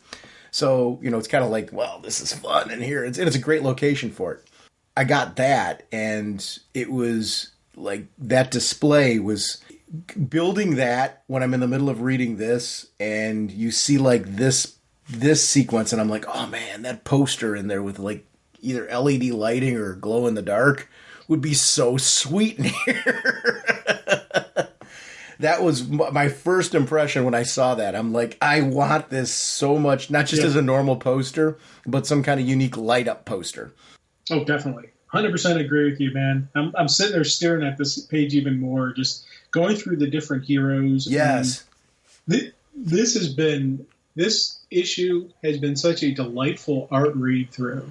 How I always do my art read throughs where I just look at the images. And this is, again, I've read this issue so many times now. It's, kind of ridiculous, but you still pick up different stuff, when you're going through, and, just like, you start zooming in on the images, and it's like I can see some of the people from the Titan Academy in that image. I'm like, oh, I didn't see them before. Like, oh, look, that's cool. And just the different bodies that I didn't see before that I'm now seeing. And I'm like, oh man, this is awesome. One of the things that I really loved about this, and I'm going to go back a little bit to something that you were referencing earlier that I think is really critical, because I think you outlined this really well. It's so important that we understand Slade, his motivations, and what he's emotionally going through in this in order to appreciate further what Dick Grayson's doing in this. Smallville, what was so great about that was over those 10 seasons, there was so much development of Lex Luthor, and I know Lex leaves the show at a certain point, but I mean, so much of the show was about the development of Lex and Clark and seeing them so well fleshed out as characters that when things come to a natural point, they mean more because you see Lex as a three-dimensional character. It's not just evil baddie inserted for the purpose of driving the motivation of the hero. With Deathstroke here, because of the fact that we understand him as a character and then how complex he is. There's times where he's been a hero, he's been a villain, he's been everything in between. You know, as a mercenary, sometimes that there's those blurry lines with this character. But it all goes back to his, he has these deep failures as a parent that lead to his own insecurities. And there's been some great stories around Deathstroke and when he was married and what that looked like and who he was as a human being then and how it influences and informs who he is now. I love that being such an active part of this because it makes this story even more meaningful because it's a different angle. You can read this issue, if you're focused heavily on Deathstroke, you can read this issue in a very different way coming from his perspective. And that part is just so intriguing. I did like that they had Robin go back to the pixie boots. Yeah. When they pulled them all the way back. I'm a fan of both variations of what they've been doing with the, storytelling with Dick Grayson in the younger years, the pant version and this version. But if you're going to go back and really go to the core right here, you need to take him back to the pixie boots because that was his original battles with Deathstroke when you go back to Wolfman and Perez were this version of Dick Grayson. Yeah. And going back to this, I think, is really, really critical. I agree. And again, I'm anti-pixie boots. Look, I like the where it's the pants and it's a more practical, look for me personally. But I completely agree with you. You had to go back to this look. You had to go back to, just this original styling on this because again, this is about we look at ourselves differently than how the outside world. We personally, and this is heroes, it's us in the real world, we have this image in our own mind of who we are. Whether it's, back when we were a kid, back when we were a young adult, or some people, how I am today is who I am. And it's just that internal viewing. It's kind of like there was one of the Batman Beyond issues, the TV show I remembered where the bad guy was trying to make Bruce think he was going insane by having voices in his mind. And he knew that he wasn't going crazy because the voices were calling him Bruce, and Bruce always calls himself Bat. And it's that kind of Bruce always saw himself as Batman. Grayson, would go back to this original kid he was, even though he's no longer Robin. He's not. He is Nightwing now. And he's not any of the various previous versions of Nightwing. He's comfortable with who he is and who he is now. But in his heart and soul, he is that initial kid who first put on the pixie boots, who first put on the costume, who first was rising up from dealing with his parents' death, and vowing to help people, to protect, to be that light in the darkness. This was that initial light, and I love the fact that they did go back to that just because of that. See, Jim, and I think back to your formative years, and I know you constantly rebel against your pixie boot years, but I think right now you are the man that you are today because that you were able to come out of the darkness of your pixie boot years and into the light of the whatnot years. Yeah. So, I mean, it really is, your journey parallels his so much so. I was like laughing when you're sitting here. Well, the pixie boots for me, and I'm like sitting here. I'm like, oh man, I wish I was better with Photoshop. Because I'd love to put on this episode Jim Segulin, the pixie boot years. I will neither confirm nor deny whether I actually had pixie boots as a child. You got a birthday coming up. If I'd only known, I would have made different choices this year for your Christmas gift. I really liked that they were using the Grant Morrison graphic. That layout of the basically what we've known as the multiverse in recent, when I say recent years, it's been a long time now that graphic has been kind of the standard of it. And this idea of protecting that multiverse, that we're not destroying that work. And I think that's really important too. We're not getting rid of all the cool stories that Grant Morrison told during that era. We're not getting rid of stuff that Scott Snyder's done. We're not getting rid of stuff that Jeff Johns has done, and so on. And I'm going through recent creators. You can go back through history now. And now what we're doing is going back through history and saying, remember all that stuff before Crisis? Guess what? It's back. Yep. And we're protecting all of it. Nobody's dying. Nothing's dying here. We are going to save these worlds and find a way to make this all work. What do you think about the new Dr. Light outfit? I like it. I 100% like it. And again, I was never a fan of Dr. Light. And the reason I wasn't a fan of her, just clarification, I didn't like the fact that we had to always say female Dr. Light. Yeah. Because we had the villain Dr. Light and female. I always wish they would have given her own designation. I still wish, though she's kind of taken over Dr. Light designation. So I'm thinking now we give the villain a new designation. The villain version of Dr. Light should get his own designation and not be Dr. Light. She is Dr. Light. I like they changed it up. They tweaked it. Now, granted, if they wanted to call her something different and change her name so that the villain can have the Dr. Light moniker, I'm cool with that. But this character right here is kind of neat. I want to see more of this character, especially, now that she's gotten this, kind of more cosmic power. She's connected to the multiverse. So she is kind of a Dr. Multiverse kind of thing going on. So that, for me, is kind of a neat notion. And I love the fact that it was her merging with the Flashes, taking her light with the Speed Force and combining it through the multiverse is what's able to finally defeat it. Because the Flashes were doing what the Flashes do best. They run, and they run towards the danger. They don't run away from it. And they, it's that never stop. We need more speed. We need faster. We work together. It's the Flash facts, all that kind of really cool hoorah moments. And I love when she just comes in, and she adds that a little extra. She's the nitrous oxide to their race car. And I love the seeing that work together and just clear everything out. But I also loved her line in this. It really does show she's not just the supercharger to them. She understands the problems that Pariah was having and that everybody else who's tried to interfere with the multiverse. They're trying to control it. They're trying to make it perfect. And I love how she's like, they're trying to control perfect, but perfection is boring. The multiverse needs to be free. And I love just that fact that that's the final key to this puzzle. It's not about controlling it. It's not about manipulating it. It's about releasing the energy and letting it be its own self, letting the multiverse live. It's a living, breathing entity. And when you try to control it, that's when you actually stifle it and kill it. But by releasing it and letting it do its own thing, that's where they actually got the win. That's where they actually got the light from. The battle where Dick Grayson pulls in the darkness, as Black Adam's fighting with Deathstroke, because it was such a great battle with Black Adam and Deathstroke. I think one of the great things that this did is it was almost like picture in a picture. And you referenced this earlier, and I'm more building off of what you were talking about, the way that this was laid out, because I think the layout, you're right, is so critical to this.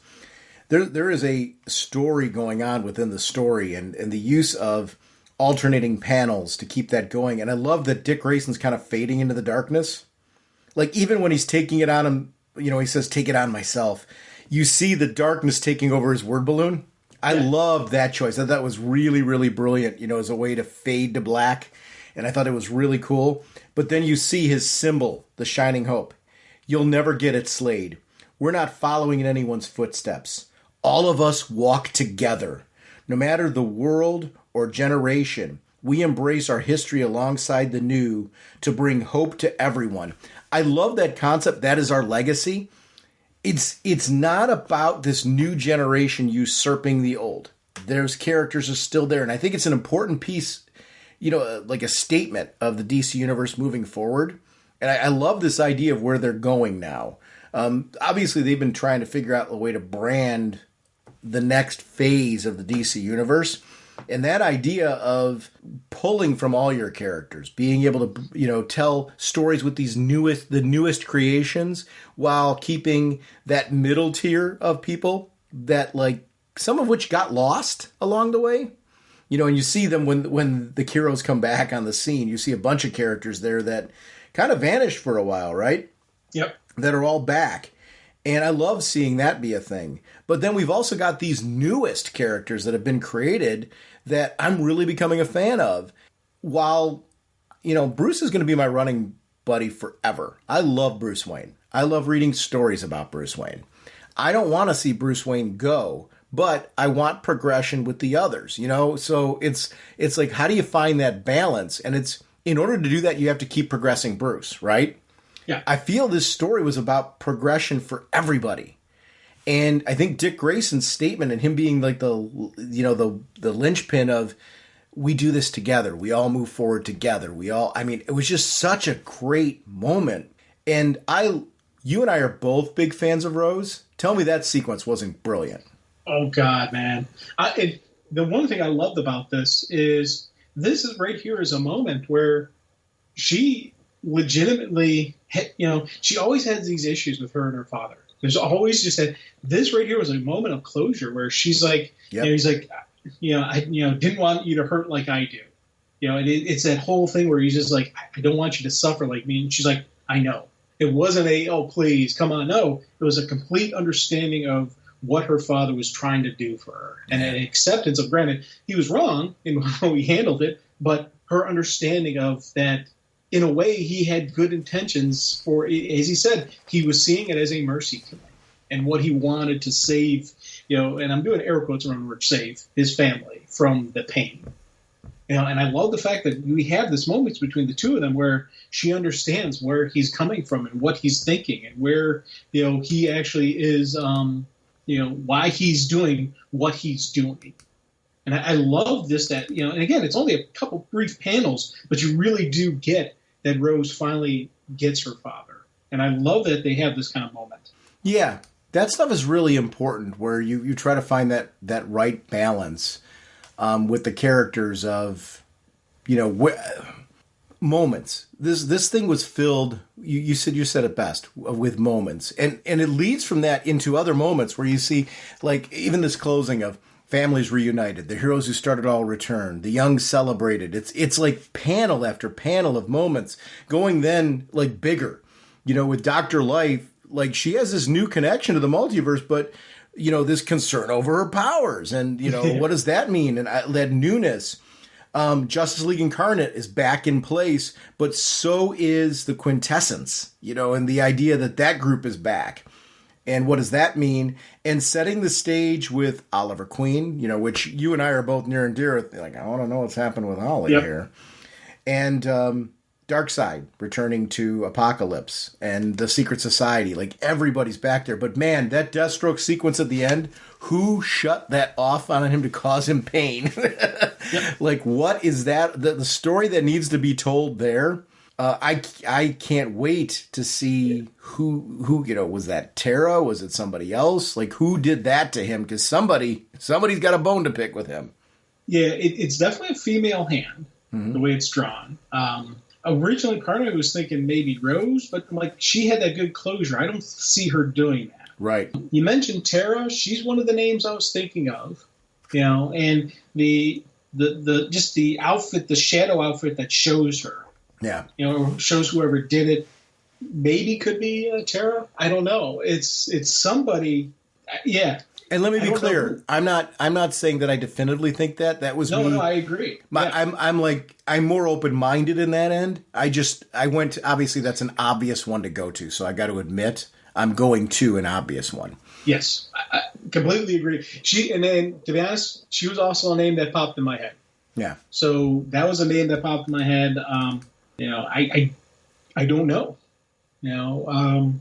That's going to be a mystery. I don't know where that's going to play out, but I want to see that story.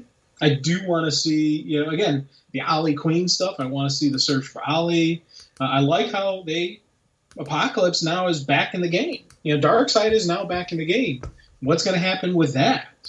There's so many different things. This story gave us a great ending, but it didn't completely end everything. And I love how when you have a story that not only ends it, but this is the dawn of something new for DC. So they did a great job with this event to creating the next big stories that are going to come pumping down the line, creating the next line of what's next, what's going to happen next. Well, here we go. Yeah, and that's something that I think is really important for the story. It's what comes next. Where do we go from here? I love all of this. You see the characters. I love this group that is analyzing things afterwards, where you've got like this, group of heroes. You've got people like the Flash, you've got Green Lantern, you've got Zatanna, you've got Mr. Terrific, Hawkgirl. These characters that are just analyzing what happened with the Great Darkness. Recognizing the Great Darkness isn't gone because of this. We just figured out Pariah's role in all of this. So the Great Darkness might be popping up again, and that's something that could be a problem down the road. Like this isn't necessarily ending, it's a beginning. I also love the idea of this, again, they're taking a look at the future, but also Barry's like, when are you going to start a family, Hal? Family? My family's bigger than everybody's, and I love that feeling with the Green Lantern Corps. I know we're supposed to be getting 2 Green Lantern series, I believe, spinning out of this. We're going to be getting a Hal-focused book and a John Stewart-focused book, I think, is the way awesome. Please know I'm throwing out there what I think is happening, which I love because I really think that both characters have especially if Hal's going to be more Earth-based, I don't know what they're going to do with John, or maybe John's going to be too. Both of those characters are ones that are viable to explore, and I would love to see what's going on. I'm hoping that we get a reigniting of the passion behind Green Lantern that we seem to have been missing lately. Not saying that it isn't still there in the fans. I'm saying we just haven't had the buzz. I should say the buzz. The buzz around Green Lantern has been missing, and that's not a statement on quality of what's been coming right now. It's just, for whatever reason, there just hasn't been buzz around the character, and I'd love to see some more buzz. I want to see buzz around comics in general. Yeah. That closing moment with Black Adam and Clark and John was so cool. I love that the artist managed to capture like a neat little hybrid of the comic book version of Black Adam and clearly The Rock. Yes. He's doing the people's eyebrow. Yes. That was really cool. I thought that was a neat touch in that. Yes. And I thought it was a good look. Obviously, the Bruce and Dick moments where it was a movement of Bruce evolving. You and I were big fans of the Batman and Robin book.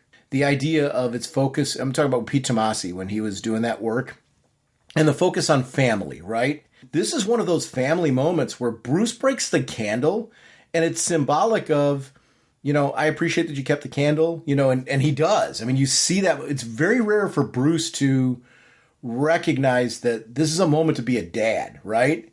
Sometimes he gets it wrong. He got it so right here in the messaging that he was giving to Dick Grayson. And that's what I mean about, it's more, you could kill the character off. You could have him dead and all that. But when you get these moments, this is why you don't.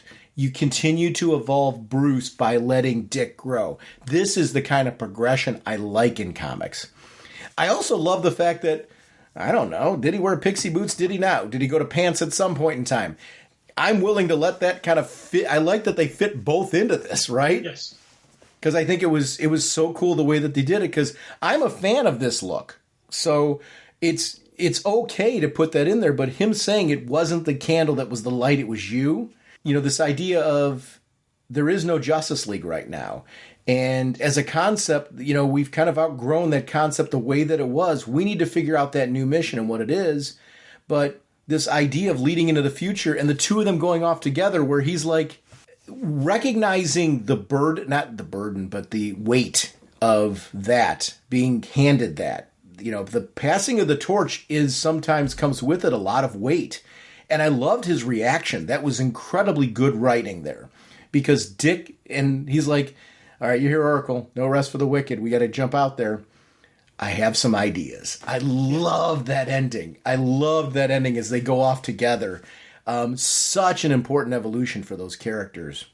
I just love that. And we'll talk about the epilogue, but wasn't that ending terrific? Oh, God, yeah. And it's funny. I think back to when I was reading through this, one popped in my head was when that story where Bruce died. And Tim Drake was the only one who's like, no, he's not dead. And he had that quest to find the bat, and all that. And we had that moment when the two of them meet, and Bruce hits the white, hits his EMP to take out any cameras in the area, drops his cowl, gives them a big hug, and he had that great tender moment between Bruce and Tim. And I go back to that a lot, just remembering those moments of Bruce being a father. This has that same kind of power moment to me. I really do love when Bruce gets the idea right. He's made a lot of mistakes with Damien, and he's trying to learn from the mistakes that he makes with Damien sometimes. And and we get some really cool, powerful moments between Bruce and Damien. But Bruce and Dick Grayson just have this great connection, and I love when the writers and the art team as well really catch it right. Because this powerful moments of the story is yes, but the powerful moments of just the usage of facial expression, usage of that ending part where they're going off and it's just the shadow images of them. And he's like, I have some ideas. Like, oh, I'm right along with you just cheering on that because on the ride over to take out Two-Face, they're talking about the different stuff that Grayson's going to do. I'm assuming it's a Titans book and all that kind of, the Titans working together because he had that great Titans Academy, which that's not gone. It's going to be rebuilt. The Titans Academy is coming back, I'm assuming, and so there's all that going on. There's just, you talk about just, again, the evolution of who Dick Grayson is as the hero, but also the evolution of Bruce as a hero, as a father.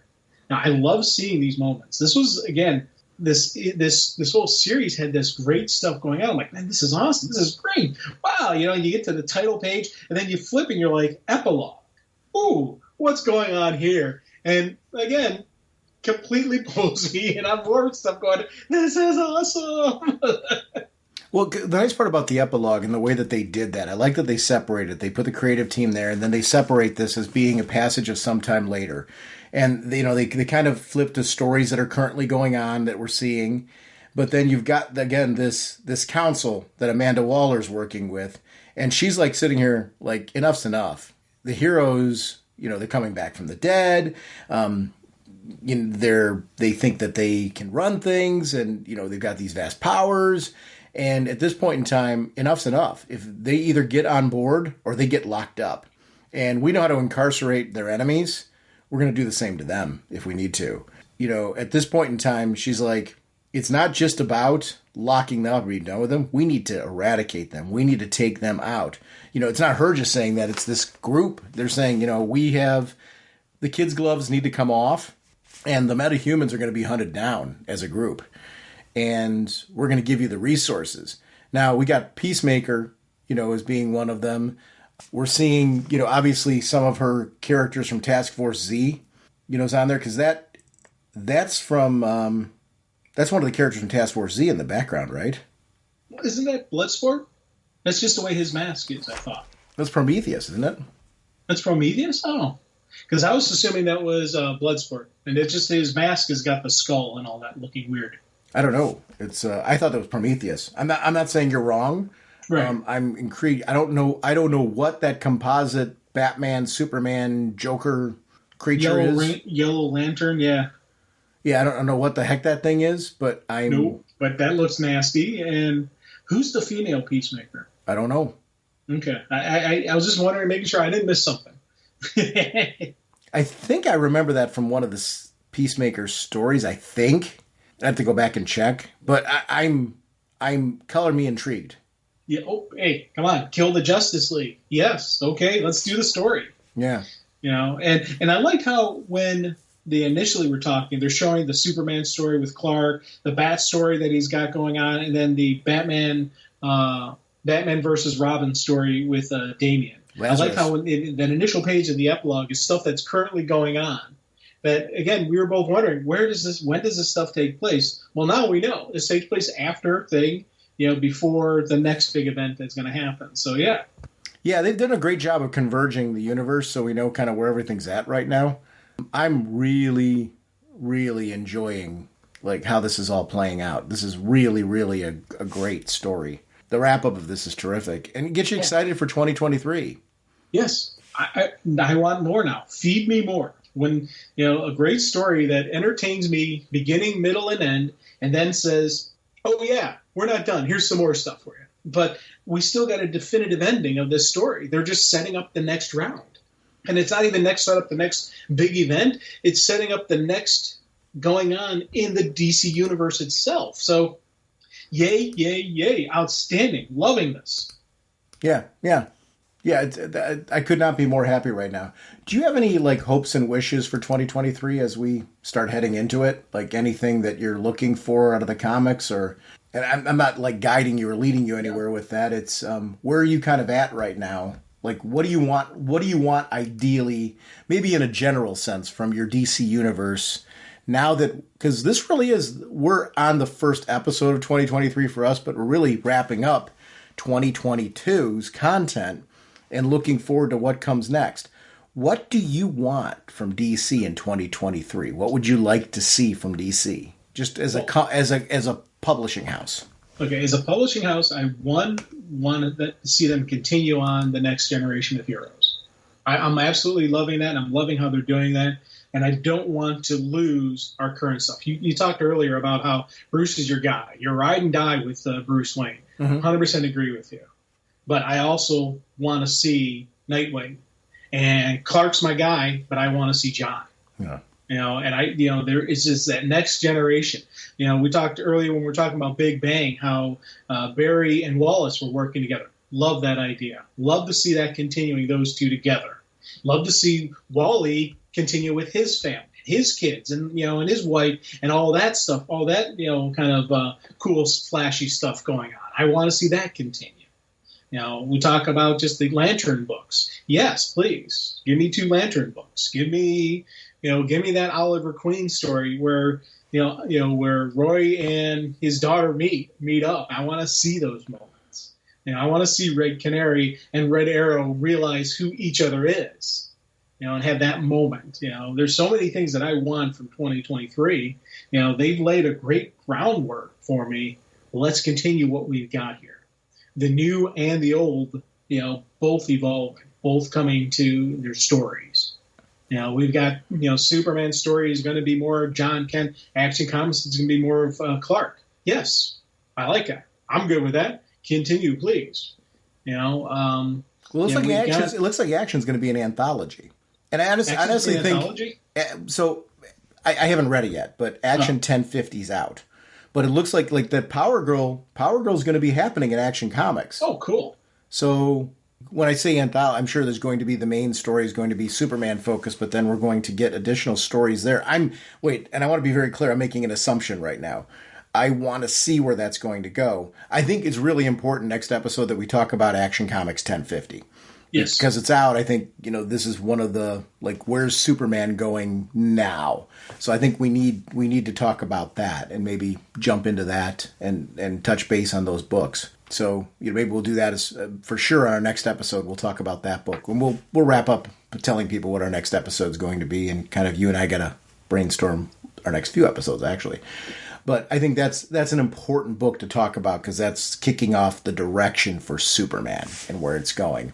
I think that's going to be the fun part in 2023 is taking a look at the direction of our monthly titles. But just as important, what I want to see from DC is more of this, whether it's Black Label or not, the focus on story, and letting decisions be made based on story, as far as letting creators tell miniseries when it's appropriate, to get experimental. I love the exploration of alternate worlds. Keep that going. I like these Black Label stories that some of them are in continuity, some of them are their own continuity. Keep going with that. Let creators get clever with all of this. I want to see more spotlights that are out there and unique books. I want to see more of this going forward. I think 2022 was such a satisfying year of a wide variety of content being produced by DC that I want to see more of that. I think it's important for comics just to, again, embrace the fact that there's just a lot of different kinds of storytelling you can do with this medium. And I love that it just for me, that felt like the biggest satisfaction. I want to see more of that. I felt like this year I was scrambling to stay caught up with all of the cool stuff I wanted to read. Not like I have to read this for the podcast. I would say there was so much that DC was producing that I just genuinely wanted to read because it was different and fun and really playing with their characters and with the medium and characters that have been shelved for a while. You know, I love that, like, this past week we got another Blue Beetle graduation day. Like, that's a character who I really love that I feel like, you know, but then in the same week, I'm reading more of DC Mac. I mean, which couldn't be more different. And yet it's, so fun. And Sergeant Rock versus Army of the Dead. I mean, and then DC versus Vampires. These all came out the same week as Jon Stewart, the Emerald Knight. Matter of fact, next week, let's say it right now. Action Comics 1050, Jon Stewart, Emerald Knight. Perfect. I'm loving it. You know, let's take a look at where we're going with some of these books. And, I know you're a big Jon Stewart fan. I'd love to talk Jon Stewart next week. So let's talk both of those. There it is, going into that tunnel. How you doing, Sean and Jim? This is Rasul. Got a lot to talk about. I haven't been on for a while. Let's talk about the state of the DC universe. Right now, things are looking pretty good. We got a lot of books coming out. But what we haven't seen a lot of ongoing books. I think the new direction for DC is to do shorter runs with an arc and then move on. Marvel's doing the same thing. Only thing they doing, they putting different art teams on it, and then they starting with a new volume. So I think that's going to be the future of the big two. Let's talk about the movies. DC has figured out a way to lower the cost of their movies. The Black Adam movie only costed $175 million to make. I think it's made about $400 million, so they did profit. I was just listening to James Cameron from the Avatar movie. He said to break even, he has to make $2 billion. I don't know if he's going to make it because with the early reviews, it's not looking pretty good. He may make it up in DVD sales and other things, but as far as from box office going to the theater, I don't know if he's going to make it. Let's talk about the state of the streaming apps. I've been seeing a lot of consolidation. I have about 9 apps myself, and I was listening to you and Jim talk about the Discovery. I don't even know if they added that to me yet. I haven't, because I haven't had time. I've been working 6 days a week. That's why you guys haven't heard from me. But I'm looking forward to keeping what I have. I'm not going to cancel any app because I get a bang out of everything that I own. So I'm keeping all of my apps. I'm hoping Netflix stay with the Netflix model. They're thinking about going to a weekly model. Don't do that. Stay different from everyone else. Netflix was the model that we can binge on. Keep your model. By going to the once a week thing, that's not going to make people come to the app. People come to the app because they want to binge your stuff. They don't want to wait every week. I love to be able to watch all of the Sandmans at one time. I don't want to wait one a week. Now, on HBO Max, they do the weekly thing. That gives me some leeway to go watch something else. I'm used to that. But if they had to start out having me binge stuff and then change it, I wouldn't like that. So just keep it the same way it is. With all these apps consolidating, we are at a state of there can be no moving up. This is probably the last big push to some new type of technology coming out. As far as comic book distribution goes, I don't know why the big two and the big five companies don't get together with Walmart and Dollar General and start trying to put books in those stores, because those stores are in rural areas all across America. I do a lot of traveling. So I see Dollar Generals and Walmarts all throughout the rural South. If you can put a few of your titles in those Dollar Generals, you don't have to put up about 15 or 16 titles at a time. You don't have to saturate it with a bunch of titles. You just put the top tier kegs in there and see what'll happen. At this point, we have nothing to lose because, Sean, you said we should have bigger sales. We should. With all this good stuff coming out, people need to be reading it. This $20,000 a book and people popping champagne is not enough. The artist is not getting paid as it is, so they need to figure out a way to up the distribution. And I think by trying to get those titles in Walmart, and with Walmart was producing a book from a company called Rooster. They had about 6 or 7 titles about 2 years ago, and I kind of dumbly didn't pick up the books. I kind of regret it now, and I probably can still find them. But they probably stashed under some Xbox stuff in Walmart because they don't know how to actually keep the stuff in one spot. Some of the stores are good, but some of the stores aren't. But That's what needs to be done to try to up the distribution, because comic books have had to differentiate of what they're going to be selling. Like my comic shop sells toys, VCRs, anything comic related, anything magic cards to try to supplement the income. If you don't have a pull list file at your store with your patrons, your store is going to fall. That's the only way your store can make it now. So they need to up to distribution with comic books. My last thing is about this oversaturation with movies. Let me tell you something. I'm a 55-year-old man. I'm so glad it's 1,000 comic book shows on TV, because that's all I want to watch. I don't want to watch serial killer movies. I want to escape reality. This is perfect. This is a perfect time for me. None of this oversaturated. Like you said, Sean, when I went to the Black Panther movie, it was saturated with people in the building. It was oversaturated. Well, it was oversaturated with people in the building because we was enjoying ourselves. I enjoyed the Black Adam movie. And while I'm a DC guy at heart, and I want DC to win some battles, I was so glad when Aquaman made $1 billion. But that's not what it's about. What it's all about is what you enjoy. Don't bash the next guy for liking what you like. And let's just have some fun with this stuff. Marvel stuff, I love it. I have about 13,000 Marvel comic books. So I love Marvel just as well as DC. But DC, saying, if I had to go on an island and I had to have one coming, yes, it would be DC. I just love DC legacy and stuff, and that's what I love. And with DC, it was more fantasy to me. Marvel characters had the more real-life stuff, and I didn't want to live the real-life stuff. Peter Parker struggling with real bills, and I didn't want that. I wanted straight fantasy, go beat up Darkseid for the week and go home. I didn't want the real life, the alcoholism with Iron Man, because you see that in real life. So I didn't want that. So I always was a DC guy, but I always collected Marvel pretty much simultaneously at the same time.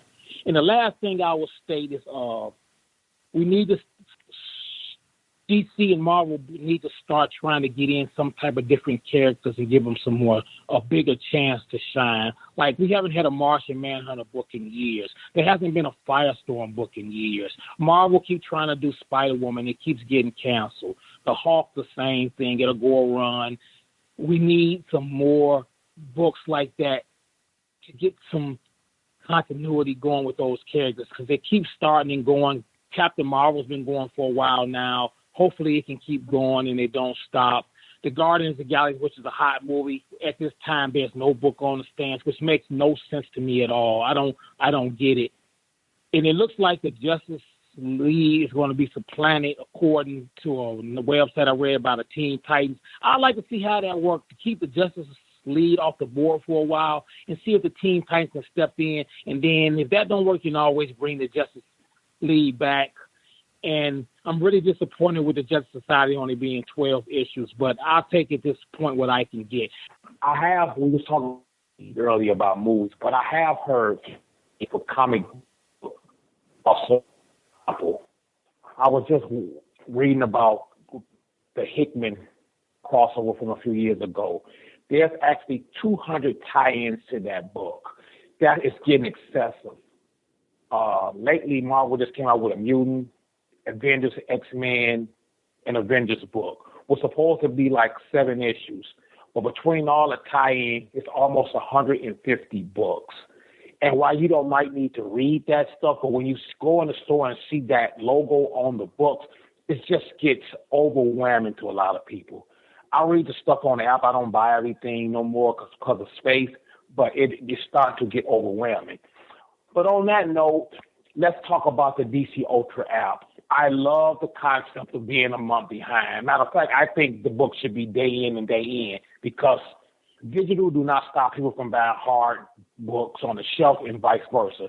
Just let them come out. But I understand the monthly way. What is good for me about it is that I'm 4 months behind on my reading, which is I usually never am, but I've been working 6 days a week, so I've been not able to do it.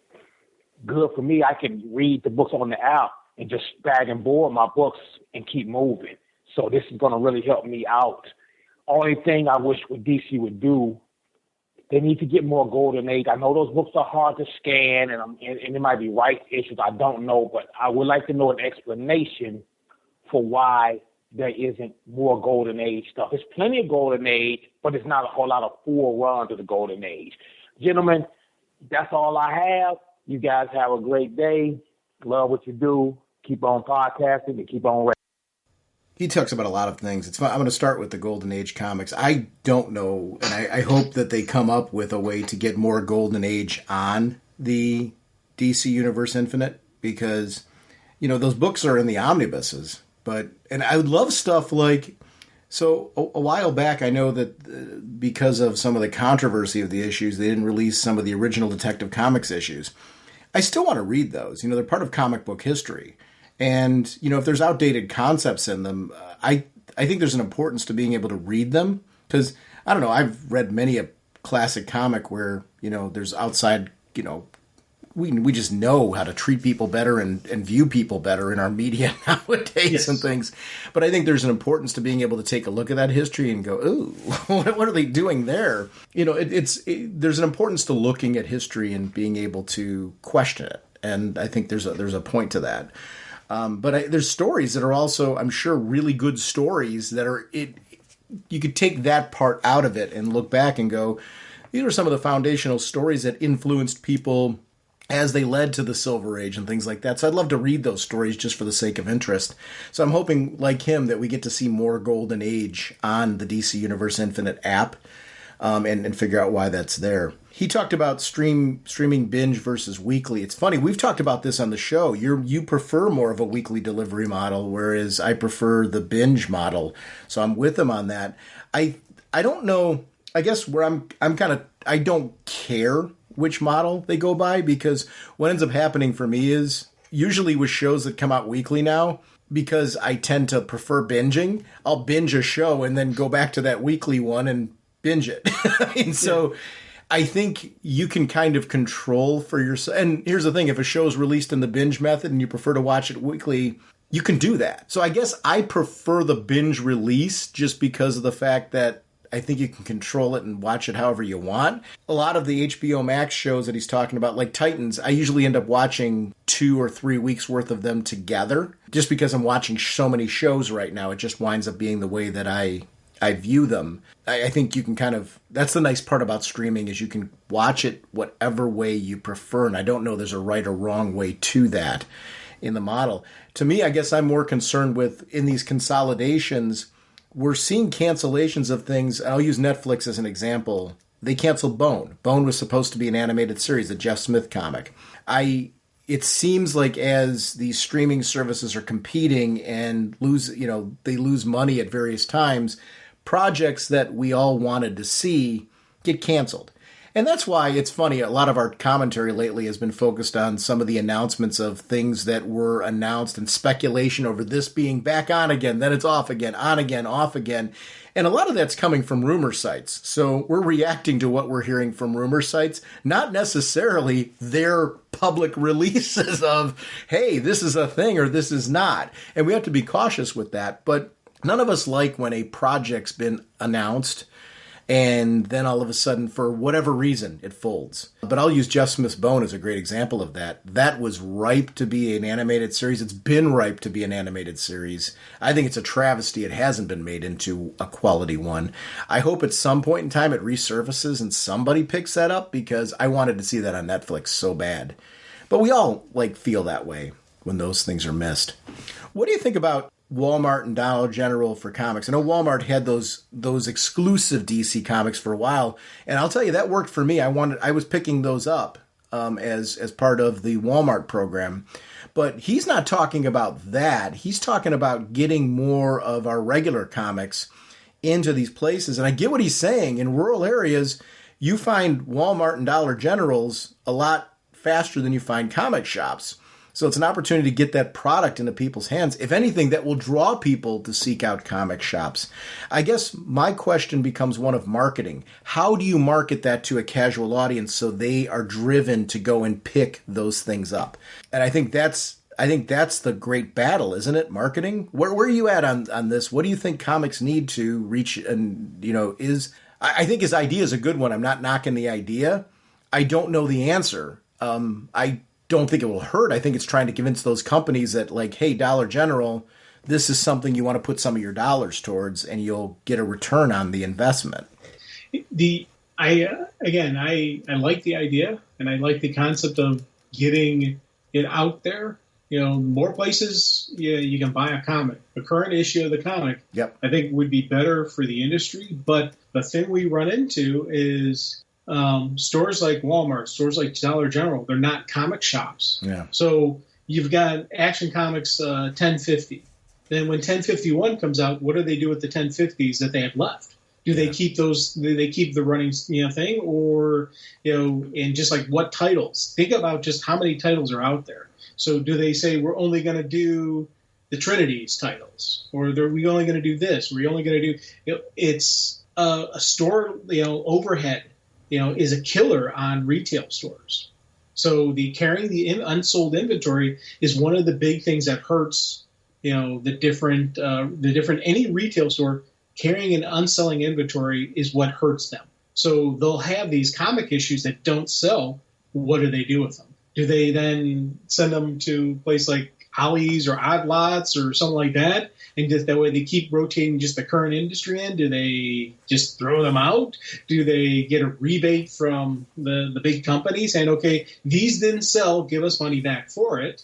Or that's the thing they would have to get a big store like Walmart in. You would have to have that kind of deal with them. What they do with the unsold product and the footprint, because that's the thing that will hurt them. Because in a comic book shop, they just put it in the in the bins, and they keep them. They've got their drawer boxes, and then when they go to a convention, they'll take a bunch of stuff, they'll sell it there. They've got the comic book shops have ways to move the product, the unsold product. Walmart, Dollar General, they don't have that inventory unless they come up with a way, or the comic book company gives them an out. For me, I would say the comic book company would say, what doesn't sell, we'll buy back. And again, it'll help the comic book company getting it in a new resource, and maybe it'll help out, the retail store bringing people in. Because again, at Dollar General, if they were to cut a deal with Marvel and DC, that would get people to go into a Dollar General. I can't see Walmart, because Walmart's as big as Walmart is, willing to make any type of sacrifices on anything. They are the main retail. They are the main thing. So it's for them, they don't need people coming in. They're doing their own internal stuff to change stuff. Stores like, again, Dollar General, Dollar Store, Dollar Tree, all those kind of stores, I could see them maybe wanting to have having the comic book in there. But again, it's that whole, what do they do with the unsold? That's the thing that's going to hurt them. But I agree with him. I agree with you, man. I think we should have comics more available in other sources, bookstores, any retail store. You and I both were children of a convenience store. Well, the convenience stores, 7-Elevens, having the comic book rack, having the rack, right there. So we love those. So yes, more ways to buy it, please. Where do you put it for today's audience? Because he's right on that being the problem. Like with the Walmart comics before, it was hard to find them, and every Walmart had them in a different spot. And usually they were like at this near the checkout line, and you had to be by the first checkout line in order to find them, and they were like hidden. Yeah. So it was really catered to the crowd that was seeking them out already, not a casual crowd. To me, Walmart and Dollar General only work if they're available in a floor space. And I guess it's how do you convince Dollar General and Walmart that this is a product that to give up, that you're going to take that precious space and make something out of. I think they need to find ways to maybe bundle comics in a way that makes more sense, whether it's newer or older issues or whatever, in order to get them into kids, whether it's kids' hands or, casual audiences' hands, whatever you're marketing towards, they've got to have a footprint space that makes sense. And that's something maybe where you bundle an arc or something like that and put it together that way. You don't go the traditional delivery model. He references the fact that comics are heading to these volume, releases. Maybe you bundle a volume together, but do it at a price point. As you're bundling it together, give it away at a price point that's different. Not because in that case, you're not looking to compete with comic shops. You're looking to build a new audience, right? Yes. I think if you start targeting us, it's a mistake. So you can't be looking for us. What you're looking for there is a different crowd. So you've got to look at what do we need to do to market to a different crowd? What do they need? And I think you need to give them a story. To your point, what do you do with the previous issues? Let's not make that a thing. Let's bundle them. Let's put like these arcs together and you walk out with an arc. So there's not that extra product, or if there is extra product, you're sending to Ollie's an arc. Yeah. You know what I mean? To your point, I think your example is an excellent one. I just think you need to think of it in a different way. Like, and I'm thinking maybe going back to the idea. Remember, we used to have them wrapped in plastic. Yes. Oh yeah. But instead of that being, I don't know what that middle issue is. Just bundle an arc together. Put an arc together and give people the story. That's what's the hook for comics? Story. And so let people be able to grab a story there. And maybe put some exclusives there as well, like, some swag or issues or things like that. I don't know. I just think there's an interesting way to look at this. And again, that's not me contradicting any idea you've thrown out or Russell threw out or anything like that. I think those ideas are all great. I think we're all speculating at what we think. I think be willing to put your marketing team behind what do we think will draw people towards these? And I think there needs to be a serious conversation. And we're throwing these out in quick hits. I think you could spend some real time having some real talent on looking at different ways to promote comics that we aren't even thinking of, perhaps, in this conversation. I like the idea of the stores he's talking about. I think are great points. If you can get a retail relationship with companies that are available all over in rural areas, you're now reaching you're reaching an audience that maybe has had no exposure before, and I think that's really cool. He mentions the sheer amount of issues in a crossover. I think ultimately what drives that, right or wrong, is going to be sales numbers. I don't know what the sales numbers are right now on the X crossovers. As a reader, this is not a negative or an anti. I love the Hickman run. I love where that's been going with the X-Men books. I am really behind on it because of what he's talking about. That's not a criticism of it, though. It's just I struggle with time on reading comics in general right now. So there's so much stuff I want to read, including great runs like that, obviously because we do a DC podcast, I tend to prioritize the DC stuff, and I'm a DC fan. I love all that. But I'm an X-Men fan, and the stuff, anything I've read from the Hickman run and the related writers that are involved in that reimagining of the X-Men have been doing a bang-up job. I'm enjoying it. I'm just realizing I'm never going to get fully caught up on that, and just embracing the fact that with all those tie-ins that he's talking about. But I get the overwhelming piece. I don't know.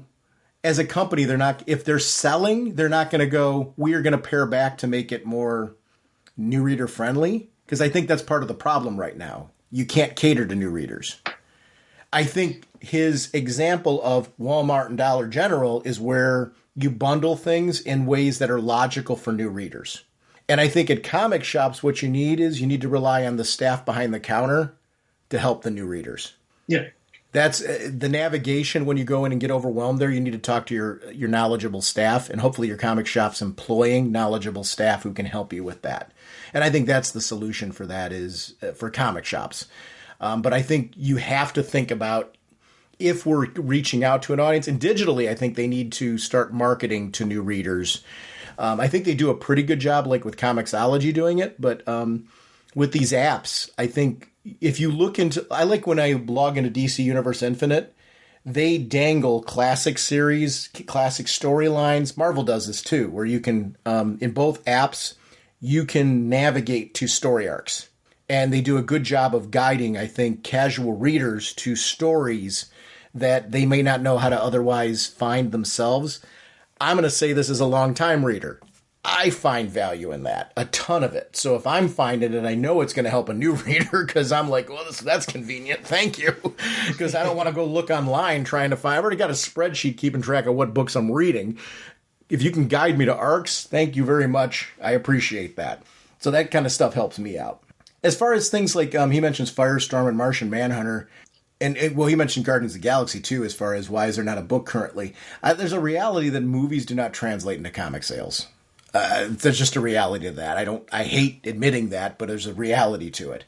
I think it's crazy that I want to read another Guardians of the Galaxy book. I love Guardians of the Galaxy. I've become a huge fan due to the films. So it does work on that end for me as a comic reader, but I don't think we're not getting the audience from the films. I mean, unfortunately, comics have shown that unfortunately they aren't generating. Movies are not a generator, unfortunately. I'd love to see Firestorm and Martian Manhunter as a shorter run that he's talking about, because I think that those are both characters that are interesting and fun reads.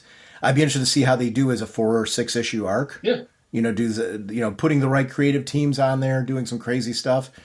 Stuff like Tom King's done, where he's done like these crazy books with these characters and made these really interesting and intriguing explorations of characters.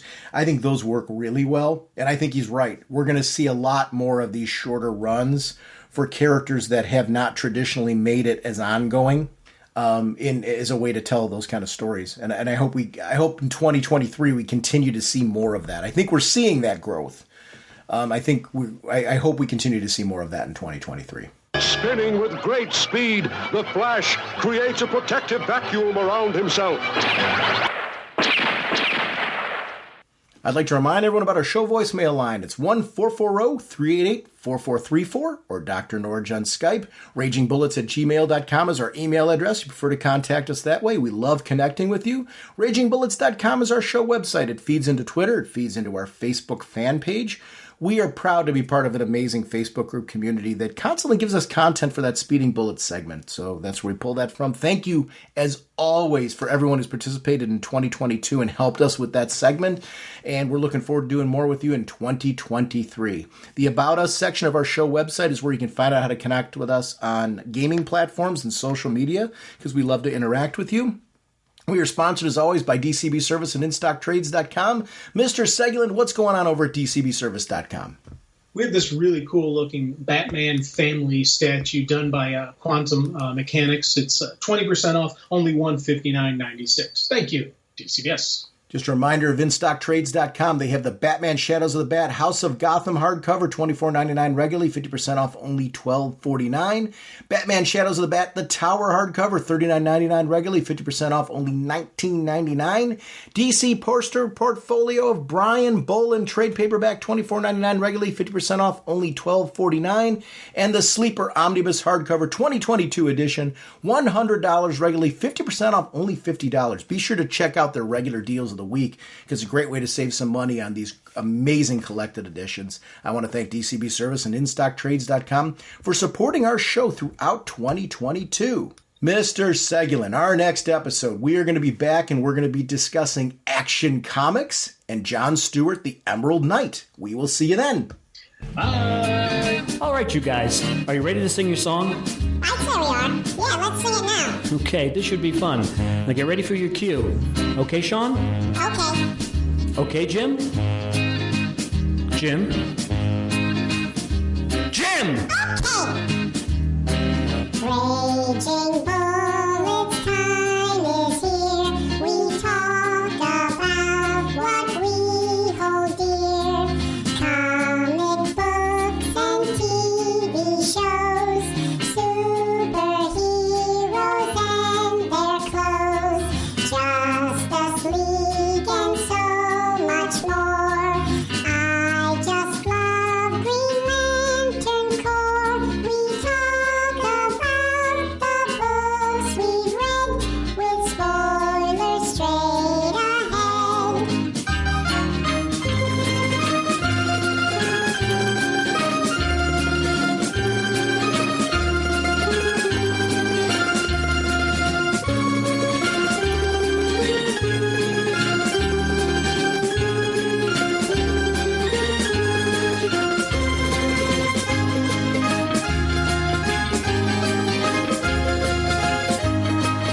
Okay, fellas, get ready. That was very good, Sean. Naturally. Jim, you're a little flat there, so be careful. Jim? Jim? Jim! Okay. Justice League and so much more. I still love Green Lantern Corps. DC Comics are what we know. The Raging Bullet Show. DC